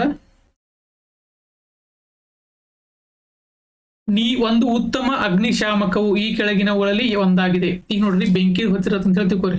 ಎಲ್ಲಿ ಒಂದು ಕಟ್ಟಡಕ್ಕಾಗಿರ್ಬೋದು ಅಥವಾ ಇದಕ್ಕಾಗಿರ್ಬೋದು ಬೆಂಕಿ ಹತ್ತಿರ್ತತಿ. ಆ ಬೆಂಕಿಯನ್ನ ಆರಿಸುವಲ್ಲಿ ಇದನ್ನ ಕೆಮಿಕಲ್ ನ ಯೂಸ್ ಮಾಡ್ತಾರೆ. ಈ ಫೈರ್ ಆಫೀಸರ್ಗಳು ಬಂದ್ ಹಿಂಗ್ ಹಾರಿಸ್ತಾರಲ್ರಿ, ಅದು ಯಾವ್ದು ಇರ್ತದಪ್ಪ ಅಂತಂದ್ರ, ಮೇನ್ಲಿ ಯಾವ್ದು ಇರ್ತದಪ್ಪ ಅಂತಂದ್ರ ಇಂಗಾಲದ ಡೈಆಕ್ಸೈಡ್ ಇರ್ತೈತಿ. ನಿಮ್ಗೆ ಅನಿಸ್ಬೋದು ಇದು ಇಂಗಾಲದ ಡೈಆಕ್ಸೈಡ್ ಆಗಿರಂಗಿಲ್ಲಲ್ಲ, ಇಂಗಾಲದ ಡೈಆಕ್ಸೈಡ್ ಇತ್ತಂತಂದ್ರ ಹಸಿರು ಮನೆ ಪರಿಣಾಮ ಐತಿ, ಅದು ವಾತಾವರಣ ಇದಾಗುತ್ತ, ಬೆಂಕಿ ಆಗತ್ತೆ ಅಂತ ತಪ್ಪರದ. ಅದೇನಪ್ಪಾ ಅಂದ್ರ ಹಸಿರು ಮನೆ ವಾತಾವರಣದಲ್ಲಿ ಶಾಖವನ್ನ ಹಿಡಿದಿಟ್ಟುಕೊಳ್ಳೋದು ಅಷ್ಟೇ ಅದ, ಇದು ಪ್ರೊಡ್ಯೂಸ್ ಮಾಡಂಗಿಲ್ಲ. ಈ ಉದಾಹರಣೆ ಏನಪ್ಪಾ ಅಂತಂದ್ರೆ, ಈಗ ನೀವು ಇಲ್ಲಿ ಒಂದು ಬೆಂಕಿ ಹಚ್ಚಿರ ಅಂತ ತಿಳ್ಕೋರಿ, ಆ ಬೆಂಕಿ ಕಂಟಿನ್ಯೂ ಆಗಿ ದಗ ಉರಿತಿರ್ತದ. ಆ ಉರಿಕ್ ಹೆಲ್ಪ್ ಆಗುವಂತ ಅನಿಲ ಯಾವ್ದಪ್ಪ ಅಂತಂದ್ರ ಆಮ್ಲಜನಕ. ಇದೊಂದು ನೆನ್ಪಿಟ್ಕೊಂಡ್ಬಿಡ್ರಿ, ಆಮ್ಲಜನಕ. ಈಗ ಇಲ್ಲಾರ ಒಂದು ಹೊಲದಾಗ ಒಂದು ಬೆಂಕಿ ಹತ್ತಿರ್ತದೆ ಅಂತ ತಿಳ್ಕೋರಿ, ಅದ ಕಂಟಿನ್ಯೂ ಉರ್ಯಾಕನ ಏನ್ ಯಾವ್ದು ಹೆಲ್ಪ್ ಆಗತ್ತಪ್ಪ ಅಂದ್ರ ಆಮ್ಲಜನಕ ಅನ್ನೋದು, ಇಂಗಾಲದ ಡೈಆಕ್ಸೈಡ್ ಅಲ್ರಿ. ಆಮ್ಲಜನಕ ಎಲ್ಲಿ ಜಾಸ್ತಿ ಆಗತ್ತಲ್ಲ ಅಲ್ಲಿ ಬೆಂಕಿ ಏನಾಗತ್ರಿ ಪ್ರಮಾಣ ಜಾಸ್ತಿ ಆಗತ್ತ, ನೆನ್ಪಿಟ್ಕೋರಿ. ಅದ ಈ ಬೆಂಕಿ ಪ್ರಮಾಣ ಜಾಸ್ತಿ ಆತ ಅಂತ ಹೇಳಿ ತಿಳ್ಕೋರಿ. ಬೆಂಕಿ ಪ್ರಮಾಣ ಜಾಸ್ತಿ ಆತ. ಬೆಂಕಿ ಪ್ರಮಾಣ ಜಾಸ್ತಿ ಆದಾಗ ಅದನ್ನ ನಂದಿಸುವಲ್ಲಿ ಬಳಸುವಂತ ಕೆಮಿಕಲ್ ಯಾವ್ದಪ್ಪ ಅಂತಂದ್ರ ಇಂಗಾಲದ ಡೈಆಕ್ಸೈಡ್. ಇಂಗಾಲದ ಡೈಆಕ್ಸೈಡ್ ಎದಕ್ಕಪ್ಪ ಅಂತಂದ್ರ ಇದು ಆಮ್ಲಜನಕಕ್ಕಿಂತ ಏನಿರ್ತೈತ್ರಿ ಒಂದ್ ಸ್ವಲ್ಪ ವೇಟ್ ಜಾಸ್ತಿ ಇರತ್ರಿ. ಇದು ಯಾವುದು ಇಂಗಾಲದ ಡೈಆಕ್ಸೈಡ್. ಇದು ಯಾವಾಗ ಬೆಂಕಿನ ನಂದಿಸೋಲು ಯೂಸ್ ಮಾಡ್ತಾರಲ್ಲ ಆ ಬೆಂಕಿ ಮೇಲೆ ಏನಾಗತ್ತಪ್ಪ ಅಂತಂದ್ರ ಲೇಯರ್ ಆಗಿ ಕನ್ವರ್ಟ್ ಆಗಿ ಬಿಡತ್ರಿ. ಇದು ಈ ಬೆಂಕಿ ಇರತ್ತಲ್ರಿ ಇದ್ರ ಮೇಲೆ ಏನಾಗತ್ತಪ್ಪ ಅಂದ್ರೆ ಕವರ್ ಆಗಿ ಕುಂತ ಬಿಡತ್ರಿ. ಯಾವುದು ಇಂಗಾಲದ ಡೈಆಕ್ಸೈಡ್.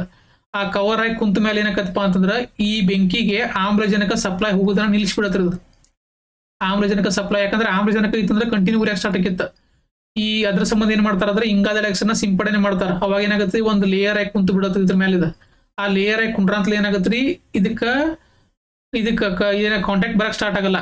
ಎದ್ರದಿಂದ ಆಮ್ಲಜನಕದ ಕಾಂಟ್ಯಾಕ್ಟ್ ಸಾಧ್ಯ ಆಗುದಿಲ್ಲ ಈ ಬೆಂಕಿಗೆ. ಅದಕ್ಕೆ ಏನಾಗಲ್ರಿ ಇದ ಕಂಟಿನ್ಯೂ ಉರಿಯಾಕ್ ಸ್ಟಾರ್ಟ್ ಆಗಲ್ಲ. ಅವಾಗ ಏನಾಗತ್ರಿ ಬಂದ್ ಆಗಿ ಬಿಡತ್ತದ. ಅರ್ಥ ಆತ್ರಿ ನೋಡ್ರಿ.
ಸ್ವಲ್ಪ ಪ್ರಾಬ್ಲಮ್ ಆಗಿದ್ರದ ನೋಡ್ರಿ.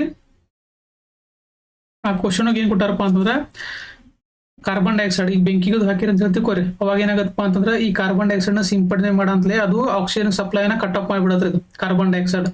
ಅದೇ ರೀತಿ ನೀವು ಆಪ್ಷನ್ ನೀರು ಕೊಟ್ಟಾರ. ಮತ್ತೆ ನೀರನ್ನ ಯಾಕೆ ಯೂಸ್ ಮಾಡಲ್ಪ ಅಂತಂದ್ರೆ ಈಗ ನೋಡ್ರಿ ಉದಾಹರಣೆ ಈಗ ಎಲ್ಲಾರ ಒಂದ ಎಲೆಕ್ಟ್ರಿಕಲ್ ಹಜಾರ್ಡಸ್ ಆಗಿರುತ್ತೆ ಅಂತ ತಿಳ್ಕೊರಿ. ಎಲೆಕ್ಟ್ರಿಕ್ ಕರೆಂಟ್ ಇಂದ ಬೆಂಕಿ ಹತ್ತಿರ್ತೈತಿ. ಅವಾಗ ಅಕಸ್ಮಾತ್ ನೀವು ನೀರನ್ನ ಯೂಸ್ ಮಾಡಕತ್ರಪ್ಪ ಅಂತಂದ್ರ ನಿಮ್ಗೆ ಏನಾಗ್ಬೋದು ಅದ ಶಾಕ್ ಅನ್ನ ಹೊಡಿತೈತಿ ಅದ. ಯಾಕಂದ್ರೆ ನೀರು ಒಂದ ಒಳ್ಳೆ ಕಂಡಕ್ಟರ್ ಆಗೈತಿ ಅದ. ಅವಾಗ ಏನಾರ ನೀವು ನೀರು ಸಿಂಪಡಣೆ ಮಾಡಕತ್ರಪ್ಪ ಅಂತಂದ್ರೆ ನಿಮ್ಗ ರಿಸ್ಕ್ ಆಗುವಂತ ಚಾನ್ಸ್ ಇರುತ್ತೆ. ಅದಕ್ಕೆ ಏನ್ ಮಾಡಲ್ಪ ಅಂದ್ರೆ ನಾರ್ಮಲ್ ಆಗಿ ನೀರನ್ನ ಯೂಸ್ ಮಾಡೋಲ್ಲ. ಆಮೇಲೆ ಇನ್ನೊಂದೇನಪ್ಪಾ ಅಂತಂದ್ರೆ ಕಾರ್ಬನ್ ಮೊನಾಕ್ಸೈಡ್ ಕೊಟ್ಟಾರೆ. ಕಾರ್ಬನ್ ಮೊನಾಕ್ಸೈಡ್ ಅನ್ನೋದು ವಿಷಕಾರಿ ಇದೆ, ಅತ್ಯಂತ ವಿಷಕಾರಿ. ಕಾರ್ಬನ್ ಡೈಆಕ್ಸೈಡ್ ಗಿಂತಲೂ ಅತಿ ಹೆಚ್ಚು ವಿಷಕಾರಿ ಯಾವ್ದಪ್ಪ ಅಂತಂದ್ರೆ ಕಾರ್ಬನ್ ಮೊನಾಕ್ಸೈಡ್. ಇದನ್ನ ನೀವು ಬಳಕೆ ಮಾಡಿರಪ್ಪ ಅಂತಂದ್ರೆ ಯಾರು ಯೂಸ್ ಮಾಡ್ತಿರ್ತಾರಲ್ಲ ಸುತ್ತಮುತ್ತ ಜನರಿಗೆ ಏನಾಗತ್ರಿ ಬಹಳ ಪ್ರಾಬ್ಲಮ್ ಆಗುತ್ತೆ. ಇದು ಒಂದ್ ಏನಾಗತ್ತಪ್ಪ ಅಂದ್ರೆ ತನ್ನ ಹೆಚ್ಚಿಗೆ ಬೆಂಕಿ ಸುಡಲು ಏನಾಗತ್ತಪ್ಪ ಅಂದ್ರೆ ಇದು ಕಾರಣ ಆಗುತ್ತೆ. ಕಾರ್ಬನ್ ಮೊನಾಕ್ಸೈಡ್ ಹೆಂಗ ಆಕ್ಸಿಜನ್ ಬೇಕಲ್ಲ ಹಂಗ ಕಾರ್ಬನ್ ಮೊನಾಕ್ಸೈಡ್ ಏನಿರತ್ರಿ ಇದು ಅತ್ಯಂತ ವಿಷಕಾರಿ ಆಗಿರ್ತೈತಿ. ಮತ್ತ ತಾನ ಸ್ವತಃ ಉರಿತೈತ್ರಿ. ಅದಕ್ಕೆ ಕಾರ್ಬನ್ ಮೊನಾಕ್ಸೈಡ್ ಯೂಸ್ ಮಾಡೋಲ್ಲ, ಮತ್ತ ನೀರನ್ನು ಯೂಸ್ ಮಾಡೋಲ್ಲ. ಆಮೇಲೆ ಇನ್ನೊಂದೇನಪ್ಪಾ ಅಂತಂದ್ರ ಫಾಸ್ಫರಸ್ ರೀ. ಈ ಫಾಸ್ಫರಸ್ ಏನ್ ಗುಣ ಐತಪ್ಪ ಅಂತಂದ್ರೆ ಇದನ್ನ ನೀವು ಗಾಳಿಗೆ ತೆರೆದಿಟ್ಟಿರ್ತೀರ ತಿಳ್ಕೊರಿ, ಆಟೋಮೆಟಿಕ್ ಬೆಂಕಿ ಹತ್ತತ್ರಿ ಇದು. ಅದಕ್ಕೆ ಇದನ್ನ ಚುಮ್ನಿನೊಳಗೆ ಶೇಖರಣೆ ಮಾಡಿಟ್ಟಿರ್ತಾರ ನೋಡ್ರಿ ಕೆರೋಸಿನ್ದಾಗ. ಅದಕ್ಕೆ ಏನಪ್ಪಾ ಅಂದ್ರೆ ಫಾಸ್ಫರಸ್ ಅನ್ನು ಬಳಕೆ ಮಾಡಕ್ ಬರಂಗಿಲ್ಲ. ಈ ಆನ್ಸರ್ ಏನೈತಪ್ಪ ಅಂತಂದ್ರೆ ಕ್ವಶನ್ ಒಳಗ ಆನ್ಸರ್ ಏನಾದ್ರಿದ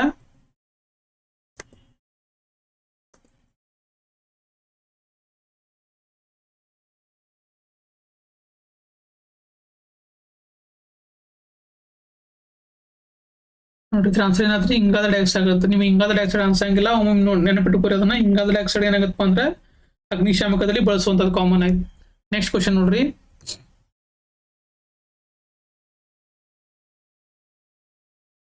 ಸಾಮಾನ್ಯವಾಗಿ ಗ್ರಹಗಳು ಸೂರ್ಯನ ಸುತ್ತುವಾಗ ಯಾವ ಇದ್ರ ಸುತ್ತವ್ರಿ? ನೋಡ್ರಿ, ವೃತ್ತಾಕಾರದ ಸುತ್ತವನ, ದೀರ್ಘ ವೃತ್ತದ ಕಕ್ಷೆಗಳಲ್ಲಿ, ಪರವಲಯ ಆಕಾರದ ಕಕ್ಷೆಗಳಲ್ಲಿ, ಹೈಪರ್ಬೋಲಿಕ್ ಆಕಾರದ ಕಕ್ಷೆಗಳಲ್ಲಿ.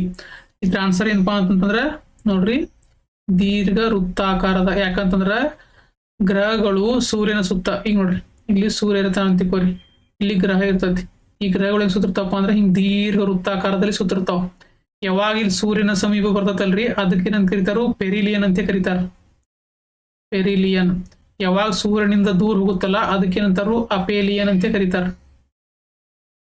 ಅಪೇಲಿಯನ್. ಅಪ ಅಂತ ನೆನ್ಪಿಟ್ಕೊಂಡ್ಬಿಡ್ರಿ. ಅಪ ಅಂತಾರ ದೂರ, ಪೆರಿ ಅಂತಂದ್ರೆ ಏನ್ರಿ ಸಮೀಪ. ಯಾವಾಗಿದ ಈ ಗ್ರಹಗಳು ಸೂರ್ಯನ ಸುತ್ತುವಾಗ. ಹೈಪರ್ಬೋಲಿಕ್ ಅಂತಂದ್ರೆ ಹಿಂಗ್ ಬರತ್ರಿ ಇದು, ಇದಕ್ಕಂದ್ರೆ ಆಗಲ್ಲ ಹೈಪರ್ಬೋಲಿಕ್. ಆಮೇಲೆ ವೃತ್ತಾಕಾರ ಕಕ್ಷೆನೂ ಆಗಲ್ಲ. ಸೊ ಆನ್ಸರ್ ಏನಾಗುತ್ತೆ ಇರ್ತದ ದೀರ್ಘ ವೃತ್ತಾಕಾರದ ಕಕ್ಷೆಯಲ್ಲಿ ಸುತ್ತುತ್ತಿರ್ತವೆ. ಐತ್ ನೋಡ್ರಿ,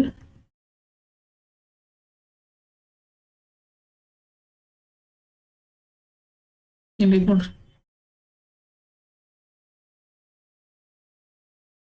ಇಲ್ಲಿ ನೋಡಿ, ಇದು ಸೂರ್ಯ ರೀ, ಇದು ಗ್ರಹ. ಇದೇನ್ ಸುತ್ತತ್ತಿರತ್ರಿ ದೀರ್ಘ ವೃತ್ತಾಕಾರದಲ್ಲಿ, ಅಂದ್ರೆ ಎಲಿಪ್ಟಿಕಲ್ ಆರ್ ಏನಾಗತ್ತೆ ಸುತ್ತತ್ತಿರತ್ತೆ ಗ್ರಹ. ಆಮೇಲೆ ಈ ಗ್ರಹಗಳ ಚಲನೆ ಬಗ್ಗೆ ಹೇಳಿದಂತ ವಿಜ್ಞಾನಿ ಯಾರಪ್ಪ ಅಂತಂದ್ರೆ ಇದೊಂದು ನೆನ್ಪಿಟ್ಕೋರಿ, ಕೆಪ್ಲರ್ನ ಮೊದಲ ನಿಯಮ. ಇದು ನೋಡಿ, ಸೂರ್ಯನಿಗೆ ಹತ್ತಿರವಿದ್ದಾಗ ಇದಕ್ಕೆ ಏನಂತಾರೀ ಪೆರಿಲಿಯನ್ ಅಂತ ಕರೀತಾರ. ದೂರ ಇತ್ತಪ್ಪ ಅಂತಂದ್ರ ಅಪೇಲಿಯನ್ ಅಂತ ಕರೀತಾರ. ನೆನ್ಪಿಟ್ಕೋರಿ. ನೆಕ್ಸ್ಟ್ ಕ್ವಶನ್ ಏನಪ್ಪಾ ಅಂತಂದ್ರ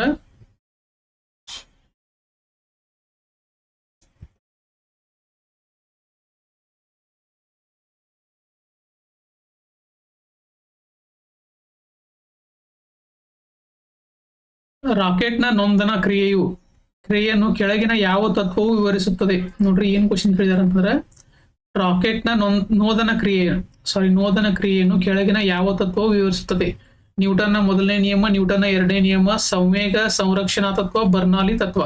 ನಿಮ್ಗೆ ಗೊತ್ತೈತಿ ರಾಕೆಟ್ ಯಾವುದರ ಕಾರ್ಯ ಮೇಲೆ ಕೆಲಸ ಮಾಡದಪ್ಪ ಅಂತಂದ್ರ ನ್ಯೂಟನ್ನ ಮೂರನೇ ನಿಯಮ. ಯಾಕಂತಂದ್ರ ಇದು ರಾಕೆಟ್ ಇರತ್ತಂತಂದ್ರೆ ಇಲ್ಲಿ ನೀವು ಬೆಂಕಿ ಎಟ್ ಹಚ್ತಿರಲ್ಲ, ಎಷ್ಟು ಬೆಂಕಿ ಸಪ್ಲೈ ಮಾಡಿರ್ತಿರಲ್ಲ ಅಷ್ಟು ಹೀಟ್ ದಿಂದ ಏನಾಗತ್ರಿ ಇದು ಮುಮ್ಮುಖ ಚಲನೆ ಆಗತ್ತೆ. ಇದು ಬೆಂಕಿ ಏನಾಗತ್ರಿ ಇದು ಹಿಮ್ಮುಖ ಚಲನೆ ಇರ್ತತಿ. ಅಂದ್ರ ಸಮನಾದ ಮತ್ತು ವಿರುದ್ಧ ಒಂದು ಕ್ರಿಯೆಗೆ ಸಮನಾದ ಮತ್ತು ವಿರುದ್ಧವಾದ ಪ್ರತಿಕ್ರಿಯೆ ಇದ್ದೇ ಇರುತ್ತದೆ. ಈ ಕ್ರಿಯೆಯಲ್ಲಿ ಎಷ್ಟಿರತ್ತಲ್ಲ ಅಷ್ಟಕ್ಕೆ ಏನಾಗಿರುತ್ತೆ ಪ್ರತಿಕ್ರಿಯೆ ಇರ್ತತಿ. ಅದಕ್ಕೆ ಏನಾಗತ್ತೆ ರಾಕೆಟ್ ಮ್ಯಾಗ ಹೋಗುತ್ತೆ. ಅದಕ್ಕೆ ನೀವು ಮೂರನೇ ನಿಯಮ ಅಂತ ಗೊತ್ತಿರತ್ತೆ. ಆದ್ರೆ ಇಲ್ಲಿ ಆಪ್ಷನ್ ದಾಗ ಕೊಟ್ಟಿಲ್ಲ. ನ್ಯೂಟನ್ ಮೊದಲನೇ ನಿಯಮ ಕೊಟ್ಟಾನು, ಎರಡನೇ ನಿಯಮ ಕೊಟ್ಟಾನು, ಸಂವೇಗ ಸಂರಕ್ಷಣಾ ತತ್ವ ಕೊಟ್ಟಾನು, ಆಮೇಲೆ ಬರ್ನೌಲಿ ಪ್ರಿನ್ಸಿಪಲ್ ಅಂತ ಕೊಟ್ಟಾನ. ನಿಮಗೆ ಕನ್ಫ್ಯೂಷನ್ ಆಗುತ್ತೆ. ಇದು ನ್ಯೂಟನ್ ಒಂದೇ ನಿಯಮ ಬರಂಗಿಲ್ಲ, ಎರಡನೇ ನಿಯಮ ಬರಂಗಿಲ್ಲ. ಇವ್ ಎರಡು ಆಪ್ಷನ್ ದಾಗ ಕನ್ಫ್ಯೂಷನ್ ಆಗುತ್ತೆ. ಅವಾಗ ನಿಮಗೆ ಏನ್ ಗೊತ್ತಿರ್ಬೇಕಪ್ಪ ಅಂತಂದ್ರ ಸಂವೇಗ ಸಂರಕ್ಷಣಾ ತತ್ವ. ಹಿಂಗಂದ್ರೆ ಏನಪ್ಪಾ ಅಂತಂದ್ರ law of conservation of momentum ಅಂತ ಕರೀತಾರೆ. ಇಂಗ್ಲಿಷ್ ನಾಗ ಏನಂತಾರು ಲಾ ಆಫ್ ಕನ್ಸರ್ವೇಷನ್ ಆಫ್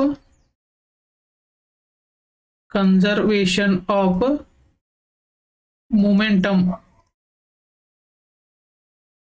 ಅಂದ್ರ ಸಂವೇಗ ಅಂತಂದ್ರೆ ಏನ್ರಿ ಮೂಮೆಂಟಮ್ ಅಂತಂದ್ರೆ ಏನ ಮಾಸ ಮತ್ತ ಇಂಟು ವೆಲಾಸಿಟಿ. ಒಂದು ವಸ್ತುವಿನ ಮಾಸ ಮತ್ತೆ ಅದು ಎಷ್ಟು ವೆಲಾಸಿಟಿ ಐತ್ಲ ಅದು ಗುಣಾಕಾರ ಮಾಡಿದಾಗ ಏನ್ ಬರುತ್ತಲ್ರಿ ಅದಕ್ಕೆ ಸಂವೇಗ ಅಥವಾ ಮೂಮೆಂಟಮ್ ಅಂತ ಕರೀತಾರ. ಉದಾಹರಣೆಗೆ ಕಾರದ ಮೂಮೆಂಟಮ್ ತಗೊಂಡ್ ತಿಳ್ಕೊರಿ. ಕಾರದ ರಾಶಿ ಎಷ್ಟು 1 ಟನ್ ಐತೆ ಅಂತ ಹೇಳ್ತಿಕೋರಿ, ಅದೊಂದು 20 ಕಿಲೋಮೀಟರ್ 50 ಕಿಲೋಮೀಟರ್ ಪರ್ ಸೆಕೆಂಡ್ ದಾಗ ಹೊಂಟಿರ್ತೈತಿ. ಅವೆರಡು ಗುಣಾಕಾರ ಮಾಡಿದ್ವು ಅಂತ ಹೇಳ್ತಿಕೋರಿ, ಅದ್ರದ್ದು ಮೂಮೆಂಟಮ್ ಎಷ್ಟಾಗತಿ ಆ ರಾಶಿ ಮತ್ತ ವೆಲಾಸಿಟಿನ ಗುಣಾಕಾರ ಮಾಡಿದಾಗ ಏನಾಗತ್ರಿ ಅದು ಸಂವೇಗ ಅಂತ ಬರುತ್ತೆ. ಈಗ ಮತ್ ಸಂರಕ್ಷಣಾ ತತ್ವ ಅಂತಂದ್ರೆ ಏನಪ್ಪಾ ಅಂದ್ರ ಈಗ ನೀವು ಎಷ್ಟು ಸಪ್ಲೈ ಮಾಡಿರ್ತೀರಲ್ರಿ ಅಷ್ಟ ಏನಾಗಬೇಕಪ್ಪ ಅಂತಂದ್ರ ಅದ ಹೊರಗೆ ಬರ್ಬೇಕ್ರಿ. ಅಂದ್ರ ಎಲ್ಲೂ ಲಾಸ್ ಆಗ್ಬಾರ್ದು. ಅದಕ್ಕೆ ಏನಂತಾರಪ್ಪ ಅಂದ್ರ ಸಂರಕ್ಷಣಾ ತತ್ವ ಅಂತ ಕರೀತಾರೆ. ಈಗ ನೀವು ಮೂಮೆಂಟ್ ಎಷ್ಟು ಇರ್ತೈತಲ್ರಿ ಅದ್ ನಂತರದ ಕೆಲವು ಸಮಯದ ನಂತರ ಏನಿರ್ಬೇಕಪ್ಪ ಅಂತಂದ್ರ ಮೂಮೆಂಟಮ್ ಸೇಮ ಇರ್ಬೇಕು. ಅದಕ್ಕೆ ಏನಂತಾರು ಸಂರಕ್ಷಣಾ ತತ್ವ ಅಂತ ಕರೀತಾರೆ. ಈಗ ನೀವು ರಾಕೆಟಿಗೆ ಏನ್ ಸಪ್ಲೈ ಮಾಡಿರಿ, ಹೀಟನ್ನ ಸಪ್ಲೈ ಮಾಡಿರಿ. ರಾಕೆಟಿಗೆ ಹೀಟನ್ನ ಸಪ್ಲೈ ಮಾಡ್ಯಾರಿ. ಈ ಎಷ್ಟು ಹೀಟನ್ ಸಪ್ಲೈ ಮಾಡಿರ್ತೀರಲ್ಲಿ ಅಷ್ಟ ಏನಾಕತ್ತಪ್ಪ ಅಂದ್ರೆ ಇದು ಮ್ಯಾಗ ಹೋಗುತ್ತೆ. ಇದು ಎಷ್ಟು ಹೀಟನ್ ಸಪ್ಲೈ ಮಾಡಿರ್ತೀರಲ್ಲಿ ಅಷ್ಟ ಮ್ಯಾಗ ಹೋಗುತ್ತೆ. ಅಂದ್ರೆ ಇಲ್ಲೂ ಲಾಸ್ ಆಗಲ್ಲ. ಅಂದ್ರೆ ಅದು ಸಂರಕ್ಷಣೆ ಆತ್ಲೋ ಮೂವ್ಮೆಂಟ್. ಇಲ್ಲಿ ರಾಶಿ ಅನ್ನೋದೇನ್ರಿ, ರಾಕೆಟ್ ನ ರಾಶಿ ಎಮ್ ಇರತ್ತೆ, ವೆಲಾಸಿಟಿ ಅದು ಎಷ್ಟು ಸ್ಪೀಡ್ ನ್ಯಾಗ ಹೋಗತ್ತಲ್ಲ ಅದ. ಇಲ್ಲಿ ಎಷ್ಟು ನೀವು ಬೆಂಕಿ ಕೊಟ್ಟಿರ್ತಾರಲ್ಲ ಅಷ್ಟು ಮ್ಯಾಗ ಹೋಗತ್ತಿದ್ದು. ಅದಕ್ಕೆ ಏನಂತಾರಪ್ಪ ಅಂದ್ರೆ ಸಂವೇಗ ಸಂರಕ್ಷಣಾ ತತ್ವ ಅಂತ ಕರೀತಾರೆ. ಇದ್ರ ಆನ್ಸರ್ ಏನಾಗುತ್ತೆ, ಇದಾಗುತ್ತೆ. ಅಂದ್ರ ಮೂರನೇ ನಿಯಮ ಯಾವುದರ ಮೇಲೆ ಕೆಲಸ ಮಾಡತ್ತಪ್ಪ ಅಂತಂದ್ರ ಸಂವೇಗ ಸಂರಕ್ಷಣಾ ತತ್ವದ ಮೇಲೆ. ಎಷ್ಟು ಕೊಟ್ಟಿರ್ತಾರಲ್ಲ ಅಷ್ಟು ಮ್ಯಾಗ ಹೋಗುದ ಎಂತಾರಪ್ಪ ಅಂದ್ರ ಸಂವೇಗ ಸಂರಕ್ಷಣಾ ತತ್ವ ಅಂತಾರ. ಮತ್ತೆ ಬರ್ನೌಲಿ ಪ್ರಿನ್ಸಿಪಲ್ ಅಂತಂದ್ರೆ ಏನ, ಇದ್ರ ಬಗ್ಗೆ ನಮ್ಗೆ ಗೊತ್ತಾಗಬೇಕಲ್ಲ. ಈಗ ನೋಡ್ರಿ ಅದಕ್ಕಿಂತ ಮುಂಚೆ ಏನಪ್ಪಾ ಅಂದ್ರ, ಅದಕ್ಕಿಂತ ಮುಂಚೆ ನ್ಯೂಟನ್ ನ ಒಂದನೇ ನಿಯಮ ನೋಡೋಣ್ರಿ. ನೋಡ್ರಿ ನ್ಯೂಟನ್ ನ ಒಂದನೇ ನಿಯಮ ಅಂತಂದ್ರೆ ಏನಪ್ಪಾ ಅಂದ್ರ, ಈಗ ಒಂದು ವಸ್ತು ಯಾವ್ದೋ ಒಂದು ನಿಶ್ಚಲ ಸ್ಥಿತಿಯಾಗ ಇರ್ಬೋದು ಅಥವಾ ಚಲನೆ ಒಳಗಾರ ಇರ್ಬೋದು, ಅದು ಕಂಟಿನ್ಯೂ ಅದ ಸ್ಥಿತಿ ಇರ್ತೈತಿ. ಈಗ ಉದಾಹರಣೆ ನೀವು ಒಂದು ಬಾಲ್ ಇರ್ತಂತ ತಿಳ್ಕೊರಿ, ಅದನ್ನ ನೀವು ನೆಲದ ಮೇಲೆ ಇಟ್ಟರಿ, ಅದೇನೈತಪ್ಪ ಈಗ ನಿಶ್ಚಲ ಸ್ಥಿತಿ ಒಳಗೆ ಐತಿ, ಮೂವ್ಮೆಂಟ್ ಆಗಂಗಿಲ್ಲ. ಅದು ಯಾವಾಗ ಮೂವ್ಮೆಂಟ್ ಇರ್ತೈತ್ರಿ, ಕಂಟಿನ್ಯೂ ಒಳಗೆ ಯಾವಾಗಿದ್ರು ನಿಶ್ಚಲ ಸ್ಥಿತಿ ಒಳಗೆ ಇರ್ತೈತಿ. ಯಾವಾಗಿಂತನ ನೀವು ಅನ್ಲೆಸ್ ಅಂಡ್ ಅಂಟಿಲ್ ಅದ್ರ ಮೇಲೆ ಫೋರ್ಸನ್ ಅಪ್ಲೈ ಮಾಡುತ್ತನೂ, ಅದ್ರ ಮೇಲೆ ಫೋರ್ಸನ್ ಅಪ್ಲೈ ಮಾಡುತ್ತನ ಏನಿರ್ತಪ್ಪ ಅಂತಂದ್ರೆ ಅದ ಚಲನೆ ಒಳಗೆ ಇದು ನಿಂತಲೇ ನಿಂತಿರತ್ತೆ. ಇಲ್ಲಿ ನೋಡ್ರಿ ಇದು ಬಾಲ್ ನಿಂತಲೇ ನಿಂತೈತಿ. ವಸ್ತು ಹೆಂಗಿರತ್ತಲ್ಲ ಹಂಗ ಇರ್ತೈತಿ. ಯಾವಾಗ್ರಿ ಇಲ್ಲಿ ತನ ಯಾರು ಮುಟ್ಟದಿದ್ದಾರೆ ಅದ್ ಹೆಂಗಿರತ್ತಲ್ಲ ಹಂಗ ಇರತ್ತೆ.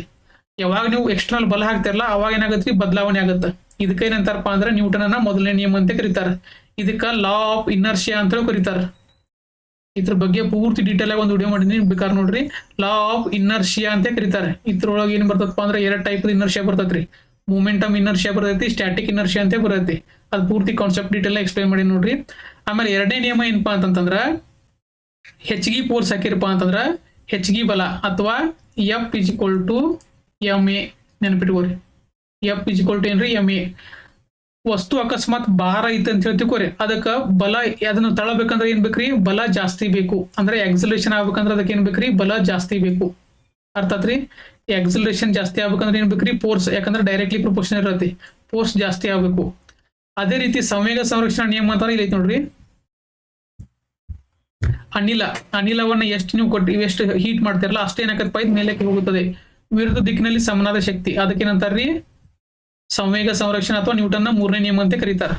ನೆಕ್ಸ್ಟ್ ಏನಪ್ಪಾ ಅಂತಂದ್ರೆ ಬರ್ನೌಲಿ ಪ್ರಿನ್ಸಿಪಲ್ ಅಂತಂದ್ರೆ ಏನ, ಈಗ ನೋಡ್ರಿ ಇದನ್ನು ಬಾಳ ಸಲ ಕೇಳಿದಾರ್ರಿ. ಬರ್ನೌಲಿ ಪ್ರಿನ್ಸಿಪಲ್ ಅಂತಂದ್ರೆ ಏನ, ಈಗ ವೇಗ ಹೆಚ್ಚಿತ ತಿಳ್ಕೊರಿ ಯಾವುದೇ ಒಂದು ವಸ್ತುವಿಂದ, ಅಲ್ಲಿ ಏನಾಕತ್ತಪ್ಪ ಅಂದ್ರ ಗಾಳಿಯ ವೇಗ ಜಾಸ್ತಿ ಇತ್ತಂತಂದ್ರ ಒತ್ತಡ ಏನಿರ್ತದ್ರಿ ಕಡಿಮೆ ಇರುತ್ತದೆ.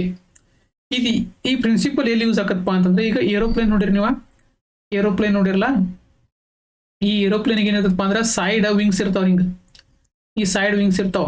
ಆಮೇಲೆ ಆ ವಿಂಗ್ಸಿಗೆ ಏನ್ ಮಾಡಿರ್ತಾರಪ್ಪ ಅಂತಂದ್ರೆ ಹಿಂಗ ಅದ್ರೊಳಗ ಫ್ಯಾನ್ ಟೈಪ್ ಇರ್ತದ ನೋಡ್ರಿ, ಫ್ಯಾನ್ ಟೈಪ್ ಇರ್ತದ್ರಿ ಹಿಂಗ ಎರಡು ಕಡೆ. ಅವಾಗ ಇಂಜಿನ್ ಸ್ಟಾರ್ಟ್ ಆದ್ಮೇಲೆ ಏನಾಗತ್ರಿ, ಈ ಫ್ಯಾನ್ ಸ್ಟಾರ್ಟ್ ಆಗುತ್ತೆ. ಫ್ಯಾನ್ ಸ್ಟಾರ್ಟ್ ಆದ್ಮೇಲೆ ಏನ್ ಮಾಡ್ತದ್ರಿ, ತಿರ್ಗಾ ಸ್ಟಾರ್ಟ್ ಮಾಡಿದ್ಮೇಲೆ ಆ ಸುತ್ತಮುತ್ತಲಿರುವಂತಹ ಗಾಳಿಯನ್ನ ತಳ್ತದ್ರಿ. ಅದು ಸುತ್ತಮುತ್ತಲಿರುವಂತಹ ಗಾಳಿಯನ್ನ ತಳ್ತದೆ. ತಳ್ಳಿದಾಗ ಏನಾಗತ್ತಪ್ಪ ಅಂತಂದ್ರ ಅದನ್ನ ವೇಗವನ್ನ ಜಾಸ್ತಿ ಮಾಡ್ತಿಲ್ಲ ಇದು. ಆ ವೇಗವನ್ನ ಜಾಸ್ತಿ ಆತಂತಂದ್ರ ಅಲ್ಲಿ ಏನಾಗತ್ರಿ, ಒತ್ತಡ ಕಡಿಮೆ ಆಗುತ್ತೆ. ಯಾಕಂದ್ರೆ ಅಲ್ಲಿ ಗಾಳಿ ಇಲ್ಲ. ಈಗ ನೋಡ್ರಿ ಉದಾಹರಣೆ, ಈಗ ನೀವು ಇಲ್ಲಿ ನಿಂತಿರ ಅಂತ ಹೇಳ್ತಿಕೋರಿ, ಈ ಟೇಬಲ್ ಮೇಲೆ ನಿಂತಿರಪ್ಪ. ಆಮೇಲೆ ಇಲ್ಲಿ ಏನಿರತ್ತಪ್ಪ ಅಂತಂದ್ರೆ ಇಲ್ಲಿ ಗಾಳಿ ಇರ್ತದ್ರಿ, ಇಲ್ಲಿ ಶಿಸ್ತು ಗಾಳಿ ಇರ್ತದ ಇಲ್ಲಿ. ಅವಾಗ ಏನಾಗತ್ರಿ, ನಿಮ್ ಮೇಲೆ ಪ್ರೆಷರ್ ಜಾಸ್ತಿ ಇರತ್ತಿ. ಅರ್ಥಾತ್ರಿ, ಪ್ರೆಷರ್ ಜಾಸ್ತಿ ಇರತ್ತಿ. ಅವಾಗ ಯಾಕೆ ಜಾಸ್ತಿ ಇರತ್ರಿ, ಇಲ್ಲಿ ಗಾಳಿಯ ಪ್ರಮಾಣ ಜಾಸ್ತಿ ಐತಿ, ಅದಕ್ಕೇನಾಯ್ತು ನಿಮ್ ಮೇಲೆ ಪ್ರೆಷರ್ ಜಾಸ್ತಿ ಆತ. ಅಕಸ್ಮಾತ್ ನೀವು ಈ ಗಾಳಿಯನ್ನ ರಿಮೂವ್ ಮಾಡ್ರಿ ಅಂತ ಹೇಳ್ತಿಕೋರಿ, ಅವಾಗ ಏನಾಗತ್ತಪ್ಪ ಅಂದ್ರೆ ನಿಮ್ಗೆ ಒತ್ತಡ ಕಡಿಮೆ ಆಗುತ್ತೆ. ಯಾಕಂದ್ರೆ ನಿಮ್ ಇದ್ರ ಮೇಲೆ ತಲೆ ಮೇಲೆ ಗಾಳಿ ಇಲ್ಲ, ಅದನ್ನ ಗಾಳಿನ ತೆಗೆದು ಹೋಗಿದ್ರಿ ನೀವು. ಹಂಗೇನಪ್ಪಾ ಅಂದ್ರ ವಿಮಾನ ಒಳಗೆ ಏನ್ ಮಾಡ್ತಾರಿ, ಫ್ಯಾನಿನ ಮುಖಾಂತರ ಏನ್ ಮಾಡ್ತಾರಿ, ಅದು ಸುತ್ತಲಿರುವಂತ ಗಾಳಿಯನ್ನ ತೆಗೆದು ಹೋಗಿತಾರ್ರಿ. ಅಂದ್ರೆ ಅದನ್ನ ದೂರ ಕಳಿಸ್ಬಿಡ್ತಾರ ಅವ್ರು. ಅವಾಗ ಏನಾಗುತ್ತೆ, ಲೋ ಪ್ರೆಷರ್ ಕ್ರಿಯೇಟ್ ಆಗುತ್ತೆ, ಅಂದ್ರೆ ಒತ್ತಡ ಕಡಿಮೆ ಆಗುತ್ತೆ. ಯಾಕಂದ್ರೆ ಅಲ್ಲಿ ಗಾಳಿ ಇಲ್ಲ. ಆದ್ರ ಈ ಫ್ಯಾನಿನ ತೆಳಗಡೆ ಏನಿರುತ್ತಲ್ರಿ, ಗಾಳಿ ಇರ್ತದ್ರಿ, ಇಲ್ಲಿ ಗಾಳಿ ಇರ್ತದ್ರಿ. ಇಲ್ಲಿ ಈ ಫ್ಯಾನಿನ ತೆಳಗಡೆ ಏನಿರ್ತದ್ರಿ, ಗಾಳಿ ಇರ್ತತಿ. ಅವಾಗ ಏನಾಗ್ತೈತಿ, ಆ ಗಾಳಿ ಅಲ್ಲಿ ಗಾಳಿ ಇರೋದಕ್ಕೆ ಏನಾಗ್ತರಿ, ಒತ್ತಡ ಜಾಸ್ತಿ ಇರತ್ತೆ. ಆ ಒತ್ತಡದಿಂದ ಏನ್ ಮಾಡತ್ರಿ, ಆ ವಿಮಾನವನ್ನ ಮೇಲಕ್ಕೆ ಎತ್ತುತ್ತದೆ. ಅದಕ್ಕೆ ಏನಾಗತ್ತಪ್ಪ ಅಂದ್ರ ವಿಮಾನ ಹಾರಕ್ ಸ್ಟಾರ್ಟ್ ಆಗತ್ತೆ. ನೆನಪು ಅರ್ಥಾತ್ರಿ. ಇದಕ್ಕ ಏನಂತಾರಪ್ಪ ಅಂದ್ರ ಬರ್ನೌಲಿ ಪ್ರಿನ್ಸಿಪಲ್ ಅಂತ ಕರೀತಾರ. ಈಗ ಇನ್ನೊಂದ್ಸಲ ನೋಡ್ರಿ,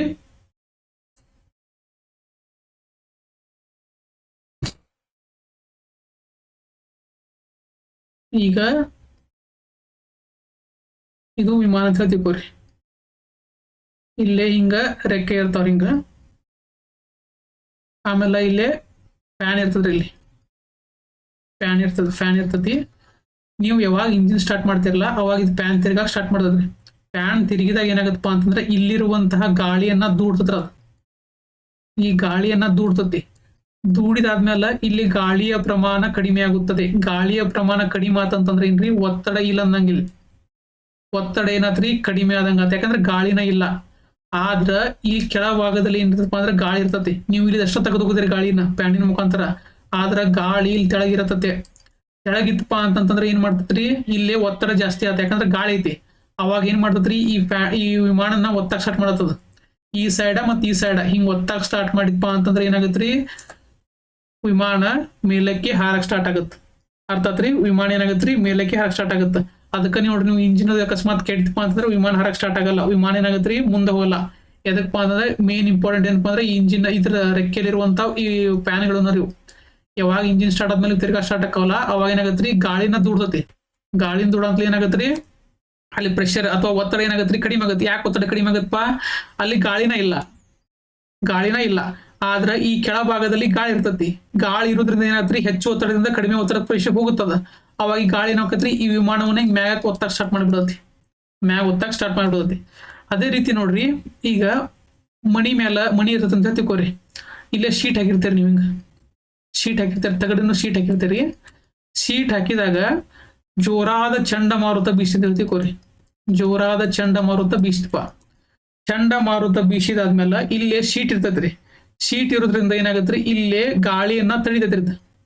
ಈ ಶೀಟ್ ಏನ್ ಮಾಡತೈತಿ, ಗಾಳಿಯನ್ನ ತಡಿಯೋದ್ರಿಂದ ಏನಾತ್ರಿ, ಇಲ್ಲೇ ಒತ್ತಡ ಏನಾತ್ರಿ ಕಡಿಮೆ ಆತ. ಯಾಕಪ್ಪ ಅಂದ್ರೆ ಈ ಶೀಟ ಗಾಳಿಯನ್ನ ತಡೆದಿರ್ತೈತ್ರಿ. ಅರ್ಥಾತ್ರಿ, ಗಾಳಿಯನ್ನ ತಡೆದಿರ್ತೈತಿ. ಆದ್ರ ಈ ಕೆಳಭಾಗದಲ್ಲಿ ಒತ್ತಡ ಏನಿರತ್ರಿ, ಜಾಸ್ತಿ ಇರತ್ತಿ. ಯಾಕ, ಇಲ್ಲಿ ಗಾಳಿಯ ವೇಗ ಜಾಸ್ತಿ ಇರ್ತತಿ. ಗಾಳಿಯ ವೇಗ ಏನಿರ್ತೈತ್ರಿ ನೋಡ್ರಿ, ಗಾಳಿಯ ವೇಗ ಏನಾತ್ರಿ, ಇಲ್ಲೇ ಗಾಳಿ ಏನಿರ್ತೈತಿ ಕಡಿಮೆ ಇತ್ತ, ಇಲ್ಲಿ ಗಾಳಿ ಜಾಸ್ತಿ ಆತ. ಅವಾಗ ಏನಾತ್ರಿ, ಈ ಶೀಟನ್ನ ಮೇಲೆ ಕೆತ್ತು ಬಿಡತ್ರಿ. ಅದಕ್ಕೆ ಚಂಡಮಾರುತದ ಬಂದಾಗ ಏನಾತ್ರಿ, ಮೇಲ್ಚಾವಣಿ ಕಿತ್ತು ಹೋಗುತ್ತೆ. ಯಾಕಪ್ಪ ಅಂತಂದ್ರ ಬರ್ನೌಲಿ ಪ್ರಿನ್ಸಿಪಲ್ ನೆನ್ಪಿಟ್ಕೋರಿ. ಬರ್ನೌಲಿ ಪ್ರಿನ್ಸಿಪಲ್ ಇಲ್ಲದ ನೋಡ್ರಿ ಕಾನ್ಸೆಪ್ಟ್ಗಳು ನೋಡ್ರಿ. ಒಂದ್ ನೆನ್ಪಿಟ್ಕೋರಿ, ವೇಗ ಹೆಚ್ಚಾತಪ್ಪ ಅಂತಂದ್ರ ಒತ್ತಡ ಕಡಿಮೆ ಆಕತಿ. ವೇಗ ಹೆಚ್ಚಾತಂದ್ರ ಒತ್ತಡ ಕಡಿಮೆ ಆಗತ್ತ. ಇಲ್ಲಿ ನೋಡ್ರಿ, ವಿಮಾನ ಹರುವಾಗ ಏನಾಗತ್ರಿ, ಇಲ್ಲೇ ಫ್ಯಾನಿನ ಮುಖಾಂತರ ಏನ್ ಮಾಡ್ತೀರಿ, ನೀವು ಗಾಳಿಯನ್ನ ತೆಗೆದೋಗಿತೀರಿ.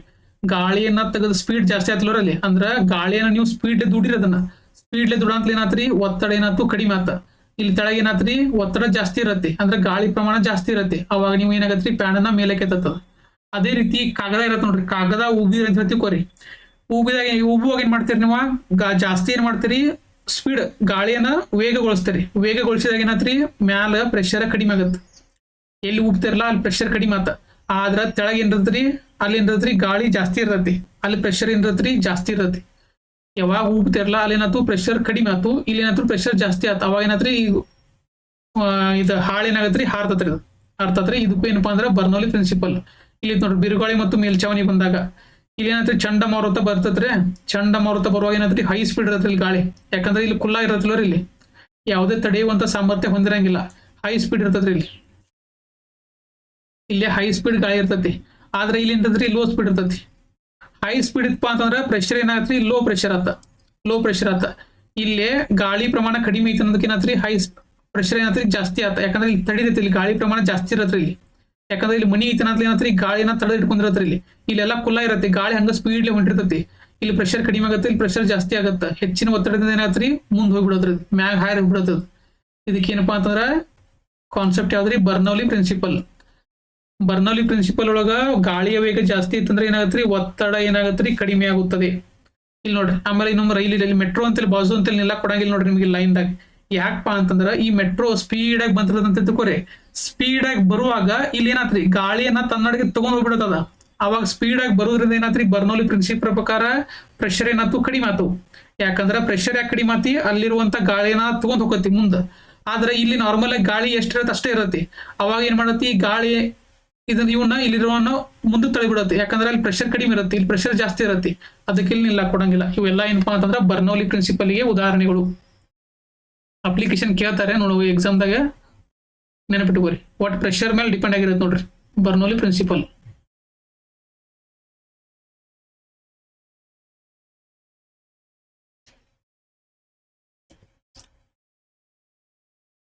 ಇದರ್ಥ ಆತ್ರಿ. ನ್ಯೂಟನ್ ನ ಮೊದಲನೇ ನಿಯಮ ಆಗಲ್ಲ, ಎರಡನೇ ನಿಯಮ ಆಗಲ್ಲ, ಏನಾಗುತ್ತೆ ಸಂವೇಗ ಸಂರಕ್ಷಣಾ ತತ್ವ, ಲಾ ಆಫ್ ಕನ್ಸರ್ವೇಷನ್ ಆಫ್ ಮೂಮೆಂಟಮ್ ಆಗುತ್ತೆ. ಬರ್ನೌಲಿ ಪ್ರಿನ್ಸಿಪಲ್ ಬಗ್ಗೆನೂ ಗೊತ್ತಾಯ್ತು ನಿಮಗೆ. ನೆಕ್ಸ್ಟ್ ಭೂಪಾಲ್ ಅನಿಲ ದುರಂತಕ್ಕೆ ಸಂಬಂಧಿಸಿದ ರಾಸಾಯನಿಕ ಕಂಪನಿ ಹೆಸರಂತಾರೆ ಇದು ಗೊತ್ತೈತಿ ನಿಮ್ಗೆ, ಯೂನಿಯನ್ ಕಾರ್ಬೈಡ್. ಇದ್ರ 1984 ಆಗಿತ್ತು ನೋಡ್ರಿ, ಯೂನಿಯನ್ ಕಾರ್ಬೈಡ್. ನೆಕ್ಸ್ಟ್ ನೋಡ್ರಿ, ಸೌರಕೋಶ ಯಾವ ತತ್ವದ ಆಧಾರದ ಮೇಲೆ ಕಾರ್ಯನಿರ್ವಹಿಸುತ್ತದೆ ಅಂದ್ರ ಸೋಲಾರ್ ಸೆಲ್. ಈ ಸೋಲಾರ್ ಪ್ಯಾನೆಲ್ ಇರ್ತಾವ್ರಿ, ಅದ್ರ ಮೇಲೆ ಇದಾಗತ್ರಿ. ಈಗ ಬೆಳಕಿನ ಕಿರಣ ಬಿದ್ದು ಅಂತ ಹೇಳ್ತೀವಿ, ಅಲ್ಲಿರುವಂತಹ ಸಿಲಿಕಾನ್ ಅನ್ನುವಂತ ಮೆಟೀರಿಯಲ್ ಇಂದ ಮಾಡಿರ್ತಾರೆ ಸೋಲಾರ್ ಪ್ಯಾನೆಲ್ಗಳನ್ನ. ಆ ಸಿಲಿಕಾನ್ ಏನ್ ಮಾಡ್ತತಿ, ಎಲೆಕ್ಟ್ರಾನ್ಗಳನ್ನ ರಿಲೀಸ್ ಮಾಡ್ತತಿ. ಎಲೆಕ್ಟ್ರಾನ್ಗಳು ರಿಲೀಸ್ ಆದಪ್ಪ ಅಂತಂದ್ರೆ ಎಲೆಕ್ಟ್ರಾನ್ಗಳ ಮೂವ್ಮೆಂಟ್ ಆಗುತ್ತೆ. ಅವಾಗ ಏನಾಗತ್ರಿ, ಸೌರಶಕ್ತಿ ವಿದ್ಯುತ್ ಶಕ್ತಿ ಪ್ರೊಡ್ಯೂಸ್ ಆಗುತ್ತೆ. ಅಂದ್ರ ದ್ವಿತೀಯ ವಿದ್ಯುತ್ ಪರಿಣಾಮ. ದ್ವಿತೀಯ ಅಂತಂದ್ರೆ ಏನ್ರಿ, ಬೆಳಕನ್ನ ಯೂಸ್ ಮಾಡ್ಕೊಂಡು ವಿದ್ಯುತ್ ಅನ್ನ ಪ್ರೊಡ್ಯೂಸ್ ಮಾಡೋದಕ್ಕೆ ಏನಂತಾರ್ರಿ, ದ್ವಿತೀಯ ವಿದ್ಯುತ್ ಪರಿಣಾಮ ಅಂತ ಕರೀತಾರೆ. ಆನ್ಸರ್ ಏನಾಗತ್ರಿ, ದ್ವಿತೀಯ ವಿದ್ಯುತ್ ಪರಿಣಾಮ. ಅಥವಾ ಅದಕ್ಕೆ ಇಂಗ್ಲಿಷ್ನಾಗ ಏನಂತಾರು, ಫೋಟೋ. ದ್ವಿತೀಯ ಅಂತಂದ್ರೆ ಏನ್ರಿ, ಫೋಟೋ. ವಿದ್ಯುತ್ ಅಂದ್ರೆ ಏನ, ಎಲೆಕ್ಟ್ರಿಕ್. Photo electric. ಪರಿಣಾಮ ಅಂತಂದ್ರೆ ಏನ, ಎಫೆಕ್ಟ್. ದ್ವಿತೀಯ ವಿದ್ಯುತ್ ಪರಿಣಾಮ. ನೆಕ್ಸ್ಟ್ ಇವುಗಳ ಬಗ್ಗೆ ನೋಡ್ರಿ, ಟೆಂಡಾಲ್ ಪರಿಣಾಮ ಬಗ್ಗೆನೂ ಕೇಳಿದಾರು, ರಾಮನ್ ಪರಿಣಾಮ ಬಗ್ಗೆನೂ ಕೇಳಿದಾರೆ. ಏನಪ್ಪ ಇವು ಟಿಂಡಾಲ್ ಪರಿಣಾಮ ಅಂದ್ರೆ ಏನ, ರಾಮನ್ ಎಫೆಕ್ಟ್ ಅಂತಂದ್ರೆ ಏನ, ವೆರಿ ಇಂಪಾರ್ಟೆಂಟ್ ಕಾನ್ಸೆಪ್ಟ್ ಇವು.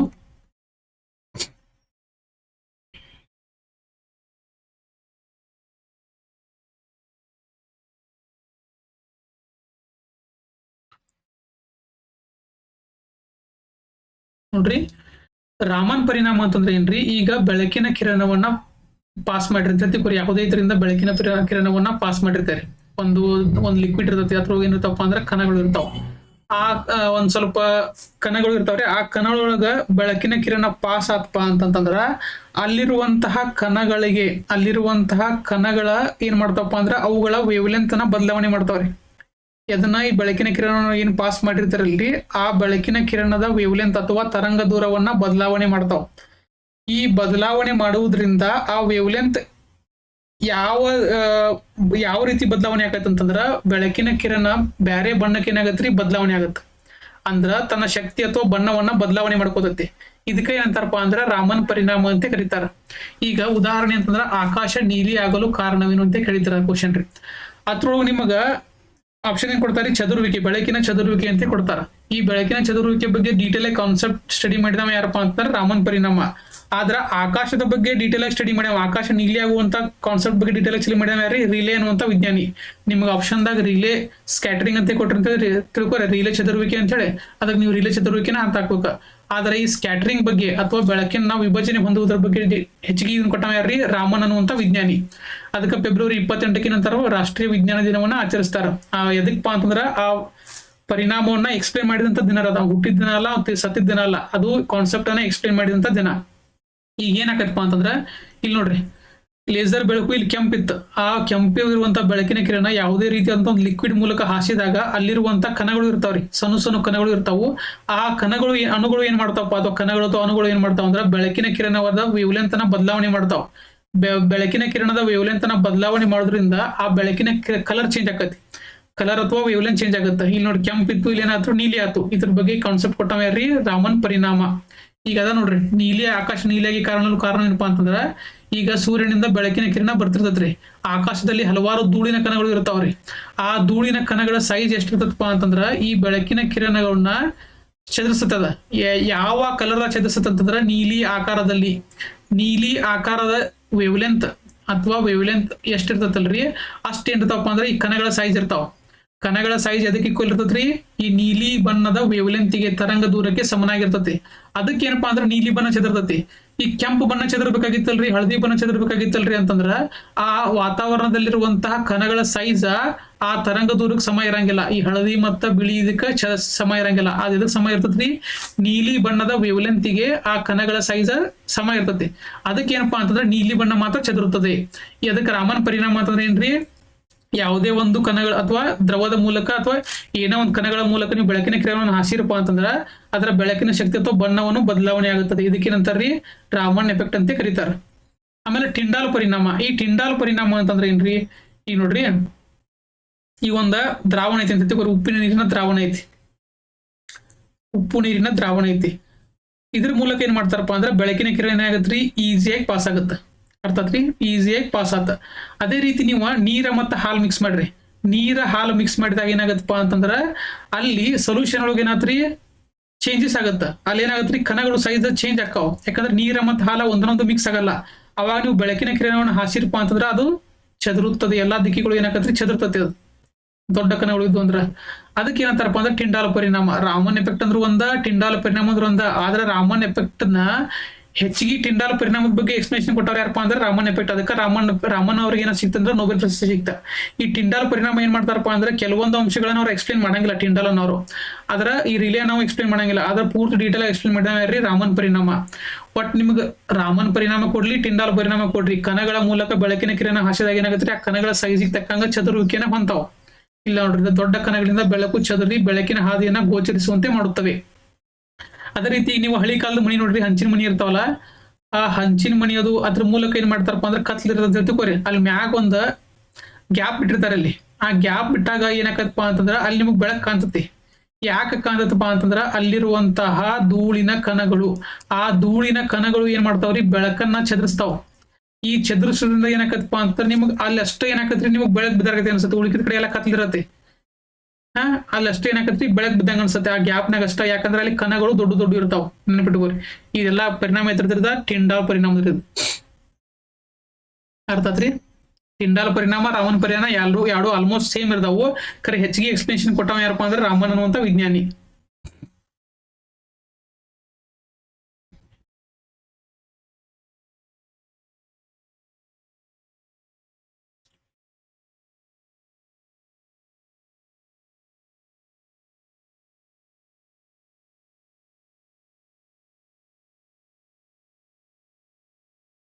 ನೋಡ್ರಿ, ಅರ್ಥ ಆತ್ರಿ? ನೆಕ್ಸ್ಟ್ ಏನಪ್ಪಾ ಅಂದ್ರೆ ಕ್ವಶನ್,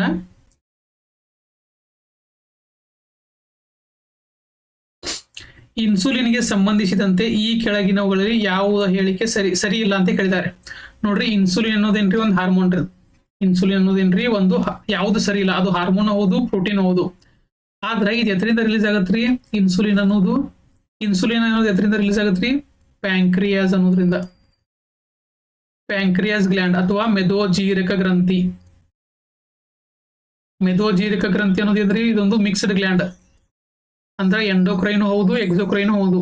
ಇದರಿಂದ ಏನಾಗತ್ರಿ ಇನ್ಸುಲಿನ್ ರಿಲೀಸ್ ಆಗುತ್ತೆ. ಇದ್ರ ಕೆಲಸ ಏನಪ್ಪಾ ಅಂತಂದ್ರ ಗ್ಲೂಕೋಸ್ ಅನ್ನ, ಆಹಾರದಲ್ಲಿರುವಂತಹ ಗ್ಲೂಕೋಸ್ ಅನ್ನ ಗ್ಲೈಕೋಸ್ ಅನ್ನಾಗಿ ಕನ್ವರ್ಟ್ ಮಾಡ್ತತಿ. ಸಕ್ಕರೆ ಕಾಯಿಲೆ ಬರಕ್ ಕಾರಣ ಏನಪ್ಪಾ ಅಂದ್ರೆ ಇನ್ಸುಲಿನ್ ನ ಕೊರತೆಯಿಂದ. ಅದು ಪ್ಯಾಂಕ್ರಿಯಾಸ್ ಒಳಗಿರುವಂತ ಯಾವ ಕಣಗಳು ರಿಲೀಸ್ ಮಾಡ್ತಾವ್ರಿ? ಲ್ಯಾಂಗರ್ ಹ್ಯಾನ್ಸ್ ನ ಕಿರುದೀಪಗಳು. ಲ್ಯಾಂಗರ್ ಹ್ಯಾನ್ಸ್ ನ ಕಿರುದೀಪಗಳು ಏನ್ ಮಾಡ್ತಾವ್ರಿ? ಈ ಇನ್ಸುಲಿನ್ ನ ರಿಲೀಸ್ ಮಾಡ್ತಾವ್. ಅದರಲ್ಲೂ ಯಾವ್ದಪ್ಪ ಅಂತಂದ್ರ ಅಲ್ಫಾ ಪಾರ್ಟಿಕಲ್ಸ್. ನೆನಪಿಟ್ಕೋರಿ, ಪ್ಯಾಂಕ್ರಿಯಾಸ್ ಒಳಗ ಯಾವ ಇರ್ತಾವು? ಲ್ಯಾಂಗರ್ ಹ್ಯಾನ್ಸ್ ನ ಕಿರುದೀಪ ಅಂತ ಹೇಳಿ ಜೀವಕೋಶಗಳು ಇರ್ತಾವ. ಆ ಜೀವಕೋಶಗಳಲ್ಲಿರುವಂತ ಅಲ್ಫಾ ಪಾರ್ಟಿಕಲ್ ಇನ್ಸುಲಿನ್ ಅನ್ನ ರಿಲೀಸ್ ಮಾಡ್ತಾವ. ಈ ಇನ್ಸುಲಿನ್ ಏನ್ ಮಾಡ್ತತಿ? ಗ್ಲೂಕೋಸ್ ಅನ್ನ ಗ್ಲೈಕೋಸ್ ಅನ್ನಾಗಿ ಕನ್ವರ್ಟ್ ಮಾಡ್ತತಿ. ಅಂದ್ರ ಸಕ್ಕರೆ ಪ್ರಮಾಣವನ್ನ ಏನ್ ಮಾಡ್ತತ್ರಿ? ಕಡಿಮೆ ಮಾಡ್ತತಿ. ಸಕ್ಕರೆಯನ್ನ ಕನ್ವರ್ಟ್ ಮಾಡ್ತತಿ. ಯಾವುದು? ಇನ್ಸುಲಿನ್ ಅಂತ ಹಾರ್ಮೋನು. ನೋಡ್ರಿ, ಇದು ಒಂದು ಪ್ರಾಣಿಯ ಪ್ರೋಟೀನ್. ಇದಕ್ಕೆ ಪ್ರೋಟೀನ್ ಅಂತ ಹೇಳಿ ಕರೀತಾರೆ. ನೆನಪಿಟ್ಕೋರಿ, ಇದು ಒಂದು ಕಾನ್ಸೆಪ್ಟ್, ಪ್ರೋಟೀನ್ ಅಂತ ಕರೀತಾರೆ. ಆಮೇಲೆ ಇದು ಯಕೃತ್ತಿನಲ್ಲಿ ಸ್ರವಿಸಲ್ಪಡುತ್ತದೆ. ತಪ್ಪು. ಲಿವರ್ ಸ್ರವಿಸಲ್ಪಡುತ್ತದೆ ಏನ್ರಿ? ಅಲ್ಲ, ಇದು ಪ್ಯಾಂಕ್ರಿಯಾಸ್ ಅಥವಾ ಮೆದೋಜೀರಕದಲ್ಲಿ ಸ್ರವಿಸಲ್ಪಡುತ್ತದೆ. ಅಂದ್ರೆ ಯಾವುದು ಸರಿ ಇಲ್ಲ ಅಂತ ಕೊಟ್ಟ ಅಂದ್ರೆ ಇದು ಆನ್ಸರ್ ಆಗುತ್ತೆ. ರಕ್ತದಲ್ಲಿರುವ ಸಕ್ಕರೆ ಪ್ರಮಾಣವನ್ನ ನಿಯಂತ್ರಿಸುತ್ತದೆ. ಇದು ಕರೆಕ್ಟ್ ಐತಿ. ಆಮೇಲೆ ಒಂದು ಹಾರ್ಮೋನ್ ಆಗಿದೆ. ಇದು ಕರೆಕ್ಟ್ ಐತಿ. ನೋಡ್ರಿ, ಆನ್ಸರ್ ಏನಾಗುತ್ತೆ? ಯಕೃತ್ತಿನಲ್ಲಿ ಸ್ರವಿಸಲ್ಪಡಂಗಿಲ್ಲ, ಇದು ಪ್ಯಾಂಕ್ರಿಯಾಸ್ ಅಲ್ಲಿ ಸ್ರವಿಸಲ್ಪಡುತ್ತದೆ. ನೆಕ್ಸ್ಟ್ ಕ್ವಶನ್ ಏನಪ್ಪಾ ಅಂತಂದ್ರೆ,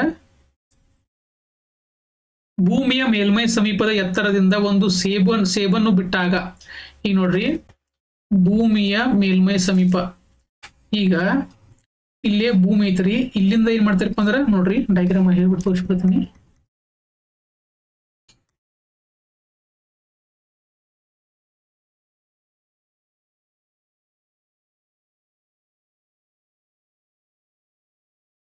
ಇಲ್ಲಿ ನೋಡ್ರಿ,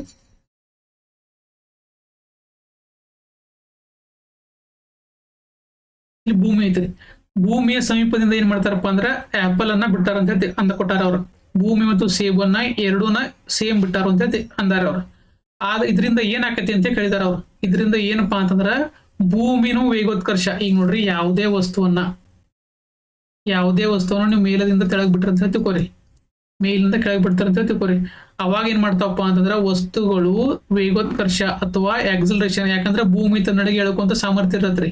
ಅವಾಗ ಈ ವಸ್ತುವನ್ನ ಎಳೆದುಕೊಳ್ಳುವಾಗ ಏನಾಕತ್ರಿ, ಒಂದಷ್ಟು ವೆಲಾಸಿಟಿಯನ್ನ ಪಡ್ಕೋತತ್ರಿ. ಇದು ವಸ್ತುಗಳು ಮೇಲಿಂದ ಕೆಳಗೆ ಬಿಟ್ಟಾಗ ಎರಡೂ ವಸ್ತುಗಳು ಪಡ್ಕೋತಾರು. ಯಾವ್ರಿ, ಭೂಮಿ ಪಡ್ಕೋತತಿ, ಆಮೇಲೆ ಆಪಲ್ ಪಡ್ಕೋತತಿ. ಆದ್ರ ಈ ಭೂಮಿ ಪಡ್ಕೊಂಡಿದ್ದ ನಮಗ್ ಗೊತ್ತಾಗುಲ್ಲ. ಯಾಕೆ ಗೊತ್ತಾಗುಲ್ಲಪ್ಪ ಅಂತಂದ್ರ ಇದರ ರಾಶಿ ಜಾಸ್ತಿ ಇರ್ತತ್ರಿ. ಇದರ ರಾಶಿ ಏನಿರ್ತೈತ್ರಿ, ರಾಶಿ ಜಾಸ್ತಿ ಇರ್ತತಿ. ಅದಕ್ಕೆ ನಮಗದ ಅನುಭವ ಬರಂಗಿಲ್ಲ. ಆದ್ರೆ ಇದ್ರ ರಾಶಿ ಏನಿರ್ತೈತ್ರಿ ಕಡಿಮೆ ಇರ್ತತಿ. ಅದಕ್ಕೆ ಏನಾಗತ್ರಿ, ಇದ್ರ ಅನುಭವ ಬರ್ತತಿ. ನೋಡ್ರಿ, ಎರಡೂ ವಸ್ತುಗಳು ಒಂದೇ ಬಲವನ್ನು ಅನುಭವಿಸುತ್ತವೆ.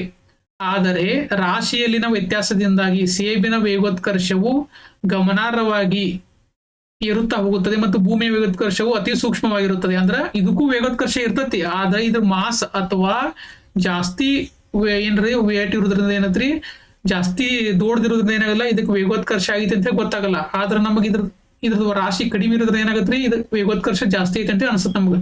ಈಗ ಅಂದ್ರೆ ಏನಪ್ಪಾ ಅಂತಂದ್ರ, ಈಗ ಕೆಳಗ್ ಬೆಳತಿರ್ತಾರ ಅಂತ ತಿಳ್ಕೊರಿ, ಭೂಮಿಯ ಮೇಲ್ಮೈದಿಂದ ಬೆಳತಿರ್ತಾರ. ಅವಾಗ ಈ ಭೂಮಿನೂ ವೇಗೋತ್ಕರ್ಷ ಅಂದ್ರೆ ಒಂದಷ್ಟು ವೆಲಾಸಿಟಿನ ಪಡ್ಕೊಂಡಿರತಿ, ಈ ಆಪಲ್ ವೆಲಾಸಿಟಿನ ಪಡ್ಕೊಂಡಿರತಿ. ಅದಕ್ಕೆ ಎರಡೂ ವೆಲಾಸಿಟಿ ಪಡ್ಕೊಂಡಿರ್ತಾವ. ನಿಮ್ಗೆ ಅನ್ಸುತ್ತ ನಾರ್ಮಲ್ ಆಗಿ ಯೋಚನೆ ಮಾಡಿದ್ರೆ ನಿಮ್ ಅನ್ಸತಿ ಭೂಮಿಯನ್ನು ಪಡ್ಕೊಂಗಿಲ್ಲ ಅಂತ ಹೇಳಿ, ಆದ್ರೆ ಭೂಮಿನೂ ಪಡ್ಕೊಂಡಿರ್ತತಿ.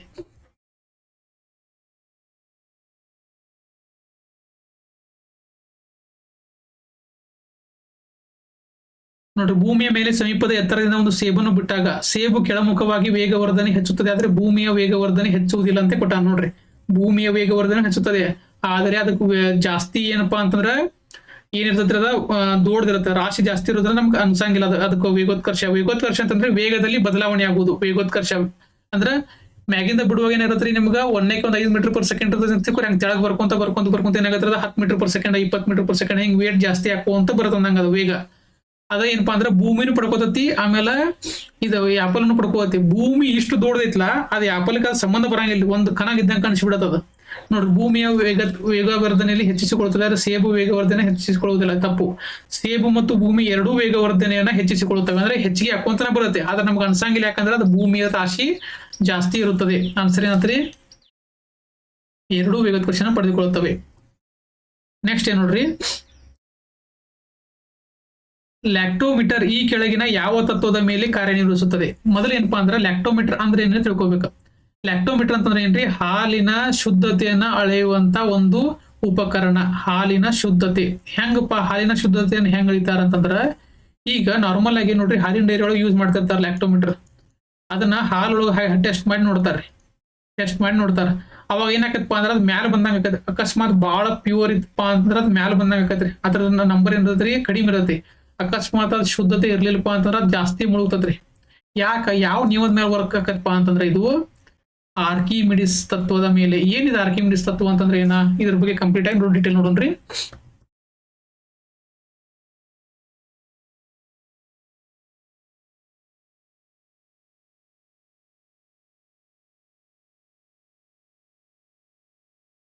ನೋಡ್ರಿ,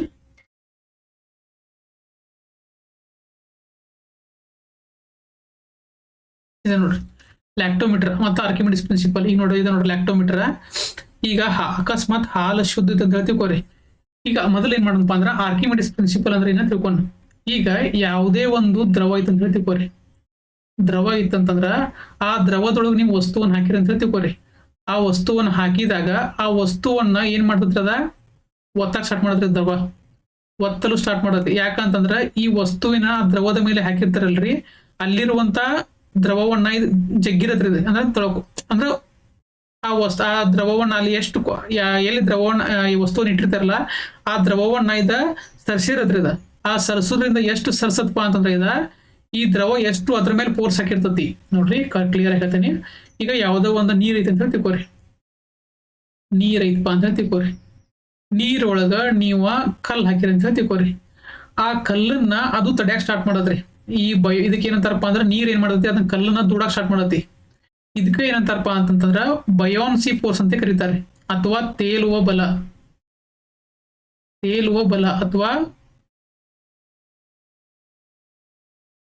ಬಯಾನ್ಸ್ ಫೋರ್ಸ್ ಅಂತ ಕರೀತಾರ. ಇದು ಎಷ್ಟು ಬಯಾನ್ಸ್ ಫೋರ್ಸ್ ಇರ್ತದ ಅನ್ನೋದು ಹೆಂಗಪ್ಪ ಅಂತಂದ್ರೆ, ಎಷ್ಟು ಈಗ ನೀವು ಕಲ್ಲು ಹಾಕಿದ್ಮೇಲೆ ಒಂದಷ್ಟು ನೀರ್ ಏನಾಕತ್ರಿ, ಒಂದ್ ಸ್ವಲ್ಪ ಚಿಮ್ಮಿದಂಗ ಆಕತ್ಲೋರಿ, ತುಂಬ ಒಂದಿದ್ರು ಕೊಡದಾಗ ನೀರ್ ತಗೋರಿ, ಅದ್ರ ನೀರಿನ ಹಾಕ್ರಿ, ಕಲ್ಲು ಹಾಕ್ರಿ. ಅವಾಗ ಏನಾಗುತ್ತೆ, ನೀರ ಕೊಡದಿಂದ ಹೊರಗೆ ಬರತ್ತೆ. ಆ ನೀರಿನ ಪ್ರಮಾಣ ಎಷ್ಟು ಹೊರಗೆ ಬರತ್ತಪ್ಪ ಅಂತಂದ್ರ ಈ ಪೋರ್ಸ್ ಎಷ್ಟು ಪೋರ್ಸ್ ಹಾಕಿರತ್ತಲ್ರಿ ಇದು ಬಯೋನ್ಸಿ ಪೋರ್ಸ್ ಅಷ್ಟು ಹೊರಗೆ ಬರತ್ತೆ. ಹಂಗೇನಪ್ಪಾ ಅಂತಂದ್ರೆ ಇದಕ್ಕ ಆರ್ಕಿಮಿಡಿಸ್ ಪ್ರಿನ್ಸಿಪಲ್ ಅಂತ ಕರೀತಾರ. ಅಂದ್ರ ಯಾವುದೇ ಒಂದು ವಸ್ತುವನ್ನ, ಲಿಕ್ವಿಡ್ ಅನ್ನ, ದ್ರವವನ್ನ ನೀವು ಅದ್ರೊಳಗ ಏನೋ ಒಂದು ವಸ್ತು ಹಾಕಿರಪ್ಪ ಅಂತಂದ್ರ ಆ ದ್ರವ ಏನ್ ಮಾಡ್ತದ್ರಿ, ಆ ವಸ್ತುವನ್ನ ದೂರ ತಳ್ಳಲು ಸ್ಟಾರ್ಟ್ ಮಾಡ್ತತಿ. ಅಂದ್ರ ಬಯೋನ್ಸಿ ಫೋರ್ಸ್ ಅನ್ನ ಅಪ್ಲೈ ಮಾಡ್ತತಿ ಆ ವಸ್ತುವಿನ ಮೇಲೆ. ಇದಕ್ಕೆ ಏನಂತಾರಪ್ಪ ಅಂದ್ರ ಆರ್ಕಿಮಿಡಿಸ್ ಪ್ರಿನ್ಸಿಪಲ್ ಅಂತ ಕರೀತಾರೆ. ಇದು ಹೆಂಗ್ ಅಪ್ಲೈ ಆಕತ್ತಪ್ಪ ಅಂತಂದ್ರೆ ನೋಡ್ರಿ, ಈಗ ಶುದ್ಧ ಹಾಲು ತಗೋರಿ. ಶುದ್ಧ ಹಾಲ್ದಾಗ ಏನಿರಂಗಿಲ್ರಿ, ನೀರ್ ಇರಂಗಿಲ್ಲ, ಏನೂ ಇರಂಗಿಲ್ಲ, ಮಿಕ್ಸ್ ಇರಂಗಿಲ್ಲ. ಶುದ್ಧ ಹಾಲೊಳಗ ನೀರು ಇರಂಗಿಲ್ಲ, ಏನೂ ಇರಂಗಿಲ್ಲ.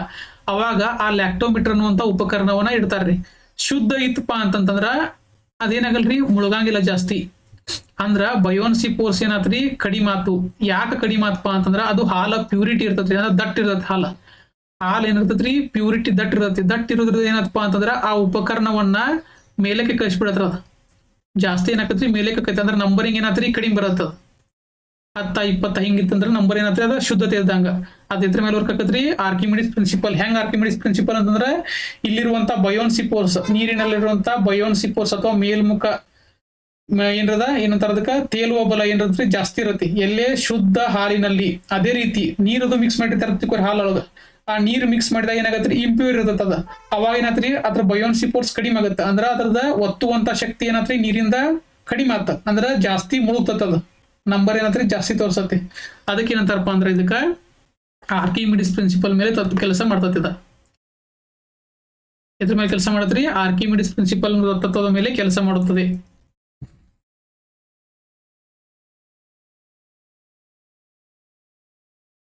ನೋಡ್ರಿ, ಹೆಚ್ಚು ತೇಲುವ. ಯಾವಾಗ ಶುದ್ಧ ಇತ್ತಪ್ಪ ಅಂತಂದ್ರ ಜಾಸ್ತಿ ಏನಿರತ್ರಿ ಅದು ಒತ್ತತಿ. ಯಾಕೆ ಒತ್ತತಿ, ವಸ್ತು ಇಲ್ಲಿ ನೋಡ್ರದ ಒಂದು ನೀರೊಳಗೆ ವಸ್ತುವನ್ನ ಹಾಕಿರ ಅಂತ ತಿಳ್ಕೊರಿ. ಈ ವಸ್ತು ಎಷ್ಟು ಬಂದು ಕುಂಟಿರ್ತಲ್ರಿ ಅಷ್ಟು ಏನಾಕತ್ತಂದ್ರ ಈ ಲಿಕ್ವಿಡ್ ಡಿಸ್ಪ್ಲೇಸ್ ಆಗುತ್ತೆ. ಇದಕ್ಕೆ ಏನಂತಾರಪ್ಪ ಅಂದ್ರ ಆರ್ಕಿಮಿಡಿಸ್ ಪ್ರಿನ್ಸಿಪಲ್ ಅಂತ ಕರೀತಾರ.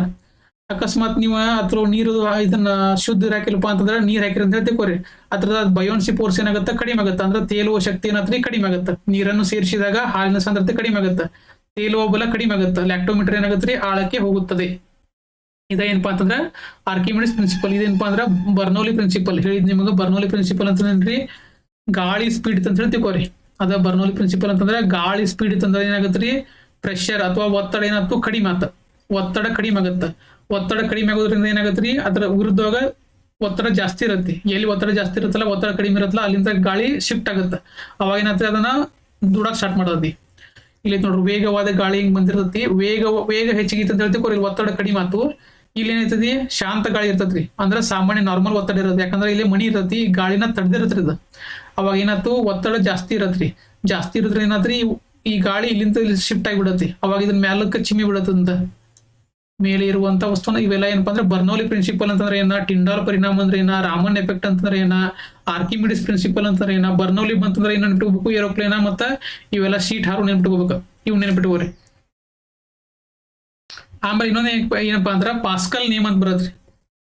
ಪಾಸ್ಕಲ್ ನಿಯಮ ಏನಪ್ಪಾ, ಪಾಸ್ಕಲ್ ನಿಯಮ ಅಂತಂದ್ರೆ ಏನ್ರಿ, ಒಂದ ದ್ರವ, ಇದು ದ್ರವಕ್ಕೆ ಸಂಬಂಧಪಟ್ಟಿದ್ದನ ಇದು. ಇವೆಲ್ಲ ಕಾನ್ಸೆಪ್ಟ್ ಕೇಳಿದಾರೆ ದ್ರವಕ್ಕೆ ಸಂಬಂಧಪಟ್ಟಂಗ. ಈ ದ್ರವ, ಒಂದು ದ್ರವಕ್ಕೆ ಏನಾರ ನೀವು ಫೋರ್ಸ್ ಅಥವಾ ಪ್ರೆಷರ್ ಅನ್ನ ಅಪ್ಲೈ ಮಾಡ್ರಿ ಅಂತ ಹೇಳ್ತಿಕೋರಿ. ಪ್ರೆಷರ್ ಅನ್ನ ಅಪ್ಲೈ ಮಾಡ್ರಿ ಅಂತಂದ್ರ ಈ ಎಲ್ಲಾ ದ್ರವದ ಭಾಗದಲ್ಲಿನೂ ಈಕ್ವಲ್ ಆದಂತ ಪ್ರೆಷರ್ ಅಪ್ಲೈ ಆಗತ್ರಿ. ಉದಾಹರಣೆ, ಈಗ ನೀರ್ ಐತೆ ಅಂತ ಹೇಳ್ತಿಕೋರಿ. ನೀರಿನ ಮೇಲೆ ಏನ್ ಮಾಡ್ತೀರಪ್ಪ ಅಂತಂದ್ರ ಒಂದ್ ಪ್ರೆಷರ್ ಅಪ್ಲೈ ಮಾಡ್ತೀರಿ. ನೀರೊಳಗ ಮ್ಯಾಲ ಮುಚ್ಚಳ ಮುಚ್ಚಿರಿ, ಒಂದು ಪ್ರೆಷರ್ ಅಪ್ಲೈ ಮಾಡ್ರಿ ಅಂತ ತಿಳ್ಕೊರಿ. ಮ್ಯಾಗಿನ ಭಾಗದಾಗ ಪ್ರೆಷರ್ ಅಪ್ಲೈ ಮಾಡ್ರಿ. ಈ ಪ್ರೆಷರ್ ಏನಪ್ಪಾ ಅಂತಂದ್ರೆ ಎಲ್ಲಾ ಭಾಗದಲ್ಲೂ ಏನಿರ್ತಂದ್ರೆ ಸಮ ಇರ್ತೈತಿ. ತೆಳಗೂ ಸಮ ಇರ್ತೈತಿ, ಮ್ಯಾಗೂ ಸಮ ಇರತಿ, ನಡುಕು ಸಮ ಇರತಿ. ಅದಕ್ಕೆ ಏನಂತಾರಪ್ಪ ಅಂತಂದ್ರ ಯಾವ ಪ್ರಿನ್ಸಿಪಲ್ ಅಂತಾರಿ, ಪಾಸ್ಕಲ್ಸ್ ಲಾ ಅಂತ ಕರೀತಾರೆ. ಇದಕ್ಕೆ ಏನಂತಾರಿ, ಪಾಸ್ಕಲ್ಸ್ ಲಾ ಅಂತ ಕರೀತಾರೆ. ದ್ರವದಲ್ಲಿ ಒತ್ತಡವು ಎಲ್ಲೆಡೆ ಸಮಾನವಾಗಿ ಹಂಚಿಕೆಯಾಗಿರುತ್ತದೆ. ಇಲ್ಲಿ ನೋಡಿದ ಪ್ರೆಷರ್ ಅಪ್ಲೈ ಮಾಡ್ರಿ ಅಂತ ತಿಳ್ಕೊರಿ. ಎಲ್ಲಾ ಕಡೆನೂ ಇರ್ತದ್ರಿ, ಪ್ರೆಷರ್ ಸೇಮ್ ಇರತ್ತೆ, ಯೂನಿಫಾರ್ಮ್ ಪ್ರೆಷರ್ ಇರತ್ತೆ. ಮತ್ತೆ ಇದು ಅಪ್ಲಿಕೇಶನ್ ಎಲ್ಲಿ ಯೂಸ್ ಆಗತ್ತಪ್ಪ ಅಂತಂದ್ರ ಈ ದೊಡ್ಡ ದೊಡ್ಡ ಕಾರ್ ಇರ್ತಾವ್ರಿ, ದೊಡ್ಡ ದೊಡ್ಡ ಕಾರ್ ಇರ್ತಾವ. ಆ ಕಾರನ್ನ ನೀವು ಮೇಲೆ ಕೆತ್ತಬೇಕಾಗಿರತ್ತೆ. ಹೈಡ್ರಾಲಿಕ್ ಲಿಫ್ಟ್ ಅಂತ ಕರೀತಾರ. ಅದಕ್ಕೆ ಹೈಡ್ರಾಲಿಕ್ ಲಿಫ್ಟ್ ಅಂತ ಕರೀತಾರ. ಅವಾಗ ಇಲ್ಲಿ ನೀವು ಪೋರ್ಸನ್ ಅಪ್ಲೈ ಮಾಡ್ರಿ ಅಂತ ತಿಳ್ಕೊರಿ.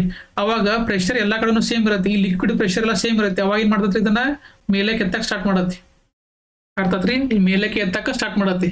ಇಂಥ ದೊಡ್ಡ ದೊಡ್ಡ ಕಾರನ್ನ ನೀವು ಎತ್ತಬೇಕಪ್ಪ ಅಂತಂದ್ರೆ ನೀವು ನಾರ್ಮಲ್ ಆಗಿ ಎತ್ತಕ್ ಸ್ಟಾರ್ಟ್ ಸಾಧ್ಯ ಆಗಲ್ಲ. ಅದಕ್ಕೆ ಏನ್ ಮಾಡ್ತಾರಪ್ಪ ಅಂದ್ರೆ ಲಿಕ್ವಿಡ್ ಪ್ರೆಷರ್ನ ಯೂಸ್ ಮಾಡ್ತಾರೆ. ಆ ಲಿಕ್ವಿಡ್ ಪ್ರೆಷರ್ಗೆ ಲಿಕ್ವಿಡ್ ಒಳಗೆ ಒಂದ್ ಸ್ವಲ್ಪ ಫೋರ್ಸ್ ಹಾಕಿರಂತಂದ್ರೆ ಎಲ್ಲಾ ಕಡೆನೂ ಸೇಮ್ ಇರತ್ರಿ. ಇದು ಎಲ್ಲಾ ಕಡೆನೂ ಸೇಮ್ ಇರೋದ್ರ ಏನಾದ್ರಿ, ಜಾಸ್ತಿ ಹಾಕೊಂತ ಬರತ್ತೆ ಫೋರ್ಸ್. ಔಟ್ಪುಟ್ ಫೋರ್ಸ್ ಜಾಸ್ತಿ ಆತ. ನೀವು ಅಪ್ಲೈ ಮಾಡೋದಕ್ಕಿಂತ ಏನಾದ್ರೂ ಜಾಸ್ತಿ ಆತ, ಯಾಕಂದ್ರೆ ಎಲ್ಲಾ ಕಡೆ ಸೇಮ್ ಅಪ್ಲೈ ಹಾಕೊಂತ ಬರ್ತದೆ ಲಿಕ್ವಿಡ್ದಾಗ. ಅವಾಗ ಏನ್ ಮಾಡೋದು ಅಂದ್ರೆ ಮೇಲಕ್ಕೆ ಎತ್ತಬಹುದು. ಹೈಡ್ರಾಲಿಕ್ ಲಿಫ್ಟ್ ಅಲ್ಲಿ ಉಪಯೋಗವಾಗುವಂತ ನಿಯಮ ಯಾವ್ದಪ್ಪ ಅಂತಂದ್ರೆ ಪಾಸ್ಕಲ್. ಅದ ಏರೋಪ್ಲೇನ್ ಬಂತಂತಂದ್ರೆ ಏನ್ರಿ ಬರ್ನೌಲಿ ಪ್ರಿನ್ಸಿಪಲ್. ಅದ ಟಿಂಡಾಲ್ ಅಥವಾ ರಾಮನ್ ಎಫೆಕ್ಟ್ ಬಂತು ಅಂತಂದ್ರೆ ಕಣಗಳಲ್ಲಿರುವಂತಹ ಇದ್ರಿ ಬೆಳಕಿನ ಹತ್ರ ಚೇಂಜ್ ಆಗುತ್ತೆ. ಅಂದ್ರೆ ಬೆಳಕಿನ ಕಿರಣಗಳ ಬಣ್ಣಗಳು ಚೇಂಜ್ ಆಕಾವ್. ಯಾಕಂದ್ರೆ ಅಲ್ಲಿರುವಂತಹ ಕಣಗಳ ಸೈಜ್ ಆಕಾರದ ಮೇಲೆ ಆಕಾಶ ನೀಲಿಯಾಗಿ ಕಾಣಲು ಕಾರಣವೆಲ್ಲ ಅದಕ್ಕೆ ಸಂಬಂಧಪಡ್ತಾವ್. Bernoulli principle, Tyndall effect, Raman effect, Pascal law. Next ಏನಪ್ಪಾ ಅಂತ ನೋಡ್ರಿ, ಬರ್ನೌಲಿ ಪ್ರಿನ್ಸಿಪಲ್ ಹೋಗಿ ಗೊತ್ತಾಯ್ತು. ಆಮೇಲೆ ಆಕ್ಟೋಮೆಟ್ರಿ ಮೇಲೆ ವರ್ಕ್ ಆಗುತ್ತೆ. ಆರ್ಕಿಮಿಡಿಸ್ ತತ್ವದ ಮೇಲೆ ವರ್ಕ್ ಆಗುತ್ತೆ. ಆಮೇಲೆ ಭೂಮಿಯ ವೈವತ್ಕರ್ಷ ಇದು ನೋಡ್ರಿ, ಟಿಂಡಾಲ್ ಪರಿಣಾಮ ನೋಡ್ರಿ, ಬರ್ನೌಲಿ ಪ್ರಿನ್ಸಿಪಲ್. ಆಮೇಲೆ ಲಾ ಆಫ್ ಕನ್ಸರ್ವೇಷನ್ ಆಫ್ ಮೂಮೆಂಟಮ್, ಆಮೇಲೆ 1ನೇ ನಿಯಮ, 2ನೇ ನಿಯಮ, ಇವೆಲ್ಲ ಫಿಸಿಕ್ಸ್ ಮೇಲೆ ಅಪ್ಲೈಡ್ ಕ್ವಶನ್ಗಳು ಕೇಳ್ತಾರೆ ನೋಡ್ರಿ ಈಗೆಲ್ಲ. ನೆಕ್ಸ್ಟ್ ಕ್ವಶನ್ ನೋಡ್ರಿ,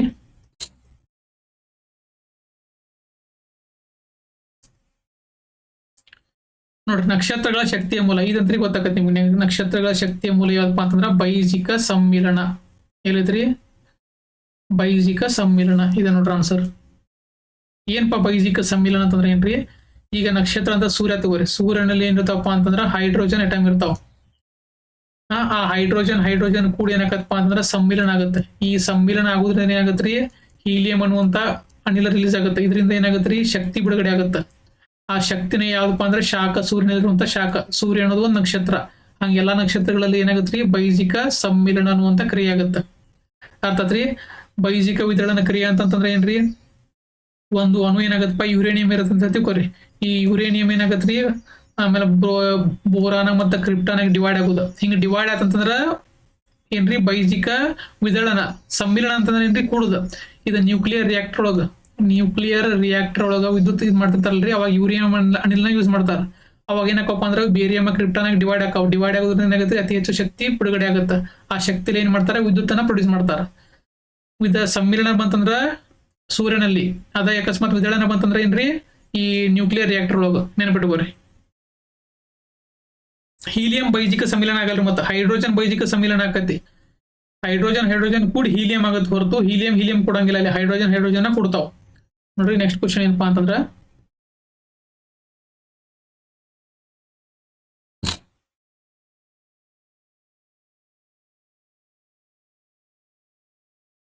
ಈ ವಿಟಾಮಿನ್ಗಳ ಬಗ್ಗೆ ಕೇಳಿದಾರ್ರಿ ನೋಡ್ರಿ. Vitamin B12, B1, C, K ಇದ್ರ ನಿಮಗೆ ಏನ್ ಮಾಡ್ಬೇಕಪ್ಪ ಅಂದ್ರ ಯಾವ ಪರ್ಫೆಕ್ಟ್ ಗೊತ್ತಾವ ನೋಡ್ಕೊಂತವ್ರಿ. ಸಿ ಅಂತಂದ್ರ ಸ್ಕರ್ವಿ ಗೊತ್ತೈತೆ. ಆಮೇಲೆ ಏನಪ್ಪಾ ಅಂತಂದ್ರ B1 ಅಂತಂದ್ರ ಬೇರಿ ಗೊತ್ತಿರತ್ರೆ. ಇವೆರಡು ನೋಡ್ರಿ. ಮೊದಲು ಸಿ ಅಂತಂದ್ರ ಸ್ಕರ್ವಿ. ಸಿ ಇದ್ದದ್ ಯಾವ ಇರ್ಬೇಕ್ರಿ? 2 ಇರ್ಬೇಕು ನೋಡ್ರಿ. ಸಿ ಇದ್ದದ್ 2 ಇತ್ತಂತಂದ್ರ ನೀವೇನ್ ಮಾಡ್ಬೇಕು? ಆನ್ಸರ್ ಹಾಕ್ಬೋದು. ವಿಟಾಮಿನ್ B12 ಅಂತಂದ್ರೆ ಏನ್ರಿ? ರಕ್ತಹೀನತೆ. ಇದನ್ನ ನೆನ್ಪಿಟ್ಕೋಬಿಡ್ರಿ. B12 ಏನಂತಾರು? ಸೈನೋಕೋಬೋಲೋಮಿಯಾ ಅಂತ ಕರೀತಾರೆ. ರಾಸಾಯನಿಕ ಹೆಸರು ಇವನು ಬಾಸಲ ಕೇಳಿದ್ದಾರೆ, ಸೈನೋಕೋಬೋಲೋಮಿಯಾ. ಆಮೇಲೆ ವಿಟಾಮಿನ್ ಸಿ ಅಂದ್ರೆ ಸ್ಕರ್ವಿ ಆತ. B1 ಅಂತಂದ್ರೆ ಬೇರಿ. ಕೆ ಅಂತಂದ್ರೆ ಏನ್ರಿ? ವಿಟಾಮಿನ್ ಕೆ ಅಂತಂದ್ರೆ ಹ್ಯಾಮ್ರೇಜ್ಗಳು. ನೋಡ್ರಿ ಒಂದ್ಸಲ ವಿಟಾಮಿನ್ಗಳ ಬಗ್ಗೆ ನೋಡ್ಕೊಂಡ್ ಬರ್ನು ಎಲ್ಲ. ವಿಟಾಮಿನ್ ಕಾನ್ಸೆಪ್ಟ್ ಬಗ್ಗೆ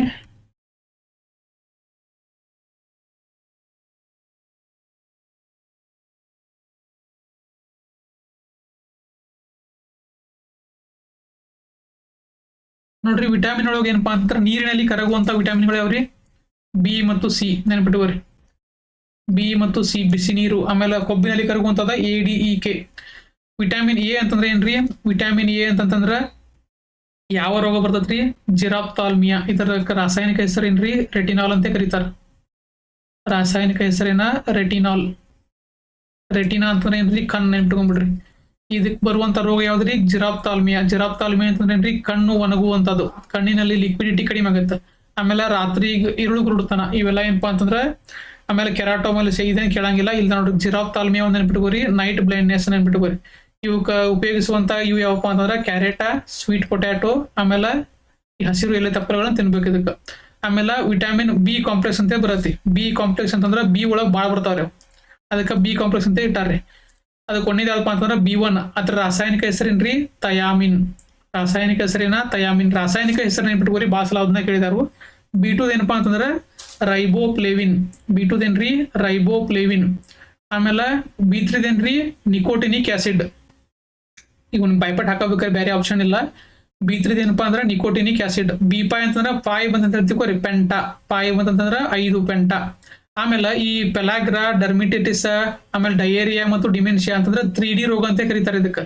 ಡಿ ದಿಂದ ಸ್ಟಾರ್ಟ್ ಆಗುವಂತ 3 ರೋಗಗಳು: ಡರ್ಮಿಟಿಯಾ, ಡಯೇರಿಯಾ, ಡಿಮೆನ್ಷಿಯಾ. ಡಯೇರಿಯಾ ಅಂತಂದ್ರೆ ಈಗ ಇದಕ್ಕೆ ಹತ್ತಿರತ್ ನೋಡ್ರಿ, ಕಂಟಿನ್ಯೂ ಇದಕ್ಕೆ ಹತ್ತಿರತ್ಲ ನೀರ್ ಬೀಳ್ತಿರತ್ ನೋಡ್ರಿ, ವಾಶ್ರೂಮ್ ಹತ್ತಿರತ್ಲ, ಅದ ಡಯೇರಿಯಾ ಅಂತ ಕರೀತಾರೆ ಇದಕ್ಕೆ. ಆಮೇಲೆ ಇವಕ್ಕೆ ಏನಪ್ಪಾ ಅಂದ್ರೆ 3D ರೋಗ ಯಾವ್ದಕ್ಕೆ ಸಂಬಂಧಿಸಿ ಅಂತಂದ್ರೆ ವಿಟಾಮಿನ್ B5. ಆಮೇಲೆ ನೆಕ್ಸ್ಟ್ ಏನಪ್ಪಾ ಅಂತಂದ್ರೆ ಈ vitamin B5 ಪೆಂಟಾಥನಿಕ್ acid, B6 pyridoxine, ಆಮೇಲೆ B7 ಬಯೋಟಿನ್, ಆಮೇಲೆ B9 ಪೋಲಿಕ್ ಆಸಿಡ್ ಅಂತ ಕರೀತಾರೆ ಇದಕ್ಕೆ. B12 ಇದು ಇಂಪಾರ್ಟೆಂಟ್, ಸೈನೋಕೋಬೋಲಾಮಿನ್. ಆಮೇಲೆ ವಿಟಾಮಿನ್ B12 ಅಲ್ಲಿರುವಂತಹ ಧಾತು ಯಾವ್ದಪ್ಪ ಅಂತಂದ್ರೆ ಕೋಬಾಲ್ಟ್. ಇದು ನೆನ್ಪಿಟ್ಕೋರಿ, ಕೋಬಾಲ್ಟ್. ಇದಕ್ಕಿರುವಂತ ಯಾವ್ದ್ರಿ ಕೋಬಾಲ್ಟ್ ಅಂತ ಕರೀತಾರೆ, ಬೋಲಾಮಿನ್ಕ. ಆಮೇಲೆ ನೆಕ್ಸ್ಟ್ ಏನಪ್ಪಾ ಅಂತಂದ್ರೆ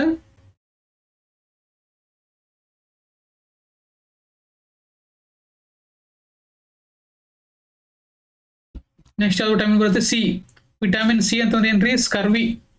ಅದಕ್ಕೆ ಅಸ್ಪಾರಿಕ್ ಆಸಿಡ್ ಅಂತ ಕರೀತಾರೆ. ಅಸ್ಕಾರ್ಬಿಕ್ ಆಸಿಡ್ ಅಂತ ಕರೀತಾರು, ನೆನ್ಪಿಟ್ಕೋರಿ, ಅಸ್ಕಾರ್ಬಿಕ್ ಆಸಿಡ್. ಆಮೇಲೆ ನೆಕ್ಸ್ಟ್ ಯಾವ್ದು ಬರುತ್ತೆ? Vitamin D. ಡಿ ಅಂತಂದ್ರೆ ಏನ್ರಿ? ರಿಕೆಟ್ಸ್. ರಿಕೆಟ್ಸ್ ಅಂದ್ರೆ ಚಿಕ್ಕ ಮಕ್ಕಳಲ್ಲಿ ಬರುವಂತದ್ದು. ರಿಕೆಟ್ಸ್ ಇಲ್ಲಿ ನೋಡಿದ ರಿಕೆಸ್ಟ್. ಮತ್ತೆ ದೊಡ್ಡಲ್ಲಿ ಬರುವಂತದ್ದು ಆಸ್ಟಿಯೋ ಮಲೇಷಿಯಾ ಅಂತ ಬರುತ್ತೆ, ಆಸ್ಟಿಯೋ ಮಲೇಷಿಯಾ. ನೆಕ್ಸ್ಟ್ ಯಾವ್ದಪ್ಪ ಅಂತಂದ್ರೆ ವಿಟಾಮಿನ್ ಇ. ಇ ಅಂತಂದ್ರೆ ಏನ್ರಿ? ಇದು ಇಂಪಾರ್ಟೆಂಟ್ ಏನಪ್ಪಾ ಅಂತಂದ್ರೆ ಇದಕ್ಕೆ ಬ್ಯೂಟಿ ಹಾರ್ಮೋನ್ ಅಥವಾ ಬ್ಯೂಟಿ ವಿಟಾಮಿನ್ ಅಂತ ಕರೀತಾರೆ ಇದಕ್ಕೆ. ವಿಟಾಮಿನ್ ಇ ಗುಳಿಗೆ ತಗೋತಿರ್ತಾರೆ ನೋಡ್ರಿ, ವಿಟಾಮಿನ್ ಬ್ಯೂಟಿ ಹಾರ್ಮೋನ್ ಅಂದ್ರೆ ಇದೆ ನೋಡ್ರಿ. ಕೂದಲು ಉದುರುವಿಕೆ ಅಥವಾ ಬಂಜೆತನ ಬಂತಂದ್ರೆ ಏನ್ರಿ? ವಿಟಾಮಿನ್ ಇ ನನ್ನ ಬಂಜೆತನ ಅವೆಲ್ಲ ಏನಪ್ಪಾ ಅಂತಂದ್ರೆ ವಿಟಾಮಿನ್ ಬಿ ನನ್ನರಿ. ಆಮೇಲೆ ಇಲ್ಲೇ ನೋಡ್ರಿ ಇನ್ನೊಂದು ಆಗದ ಅದ್ ಮಿಸ್ಟೇಕ್ ಕೊಟ್ಟಾರ ಇಲ್ಲೇ. ಇದು D3 ರೋಗ ಯಾವ್ದಕ್ಕೆ ಸಂಬಂಧಪಡತ್ತಪ್ಪ ಅಂತಂದ್ರೆ B3 ನೋಡ್ರಿ, ವಿಟಾಮಿನ್ B3 ಸಂಬಂಧಪಟ್ಟತಿ. ಈ ಡಿಮೆನ್ಷಿಯಾ, ಡಯೇರಿಯಾ ಬರ್ತಾವಲ್ರಿ, ಇದಕ್ಕೆ ಯಾವ ಸಂಬಂಧಪಟ್ಟದಪ್ಪ ಅಂತಂದ್ರ ಎದಕ್ಕಿಂತ ವಿಟಾಮಿನ್ B3 ಕೊರತೆಯಿಂದ, ಅಂದ್ರೆ ನಿಯಾಸಿನ್ ಕೊರತೆಯಿಂದ. ಇವ್ ಯಾವ್ರಿ 3D ರೋಗ ಯಾವ ಸಮಸ್ಯೆ ಸಂಬಂಧಪಟ್ಟಿದೆ ಅಂತಂದ್ರೆ B3 ರೋಗಕ್ಕೆ ಸಂಬಂಧಪಟ್ಟಿದೆ, ನೆನಪಿಟ್ಕೋರಿ. ನೆಕ್ಸ್ಟ್ ಏನಪ್ಪಾ ಅಂತಂದ್ರೆ ವಿಟಾಮಿನ್ ಇ ಅಂತಂದ್ರ ನೆನಪಿಟ್ಕೋರಿ ಬ್ಯೂಟಿ ಸಂಬಂಧಪಟ್ಟದ. ಆಮೇಲೆ ಬಂಜೆತನ ಸಂಬಂಧಪಟ್ಟ ಇದೆ. ಆಮೇಲೆ ವಿಟಾಮಿನ್ ಕೆ ಅಂತಂದ್ರೆ ಏನ್ರಿ? ಬ್ಲಡ್ ಕ್ಲಾಟಿಂಗ್ ಆಗದೇ ಇರುವಂತದ್ದು. ಬ್ಲಡ್ ಕ್ಲಾಟಿಂಗ್ ಆಗ್ಲಿಕ್ಕಪ್ಪ ಅಂತಂದ್ರೆ ಅದಕ್ಕೆ ಏನಂತಾರ್ರಿ? ವಿಟಾಮಿನ್ ಕೆ ಅಂತ ಕರೀತಾರ, ನೆನಪಿಟ್ಕೋರಿ. ಅಂದ್ರ ಡೆಫಿಷಿಯನ್ಸಿಯಿಂದ ಬರುವಂತ ರೋಗ ಯಾವ್ದ್ರಿ? ಹಿಮೋ ಇದೆ ನೋಡ್ದ, ಬ್ಲೀಡಿಂಗ್, ಕಂಟಿನ್ಯೂ ಬ್ಲೀಡಿಂಗ್ ಹಾಕಿರತ್ರಿ, ಅಂದ್ರೆ ರಕ್ತ ಹೆಪ್ಪು ಗಟ್ಟಂಗೆ ಇಲ್ಲ, ವಿಟಾಮಿನ್ ಕೆ ಅಂತ ಕರೀತಾರೆ ಇದಕ್ಕೆ ಏನಂತಾರಪ್ಪ ಅಂದ್ರೆ ರಾಸಾಯನಿಕ ಹೆಸರು ಪೈಲೋಕ್ವಿನೈನ್. ಆಮೇಲೆ ವಿಟಾಮಿನ್ ಇ ಗೆ ರಾಸಾಯನಿಕ ಹೆಸರು ಟೋಕೋಫೆರಾಲ್. ಇವೆಲ್ಲಾನು ನೀವು ಒಂದ್ ಲಿಸ್ಟ್ ಒಂದ್ಸಲ ಬರದ್ ಏನ್ ಮಾಡಬೇಕು ಅಂತಂದ್ರೆ ನೆನಪಿಟ್ಕೋಕ್ ಟ್ರೈ ಮಾಡ್ರಿ. ನೋಡಿ ಇವೆಲ್ಲ question complete detail concept discuss ಮಾಡೀವಿ. ಈ ಕಾನ್ಸೆಪ್ಟ್ ಮೇಲೆ ಇವ್ನ ನೋಡ್ರಿಪ್ಪ ಅಂತಂದ್ರೆ ಎಲ್ಲಾನು ಕಾನ್ಸೆಪ್ಟ್ ಮೇಲೆ ಕೇಳಿದಾರೆ. ಒಂದ್ಸಲ ನೀವು ಕಾನ್ಸೆಪ್ಟ್ ಕ್ಲಿಯರ್ ಆತ್ಪ ಅಂತಂದ್ರೆ ಈಸಿಯಾಗಿ ಗೊತ್ತಾಗುತ್ತೆ. ನೋಡ್ರಿ ಮುಂದಿನ ಕ್ಲಾಸ್ನಾಗ ನೆಕ್ಸ್ಟ್ ಕ್ವಶನ್ ಸಾಲ್ವ್ ಮಾಡೋಣ.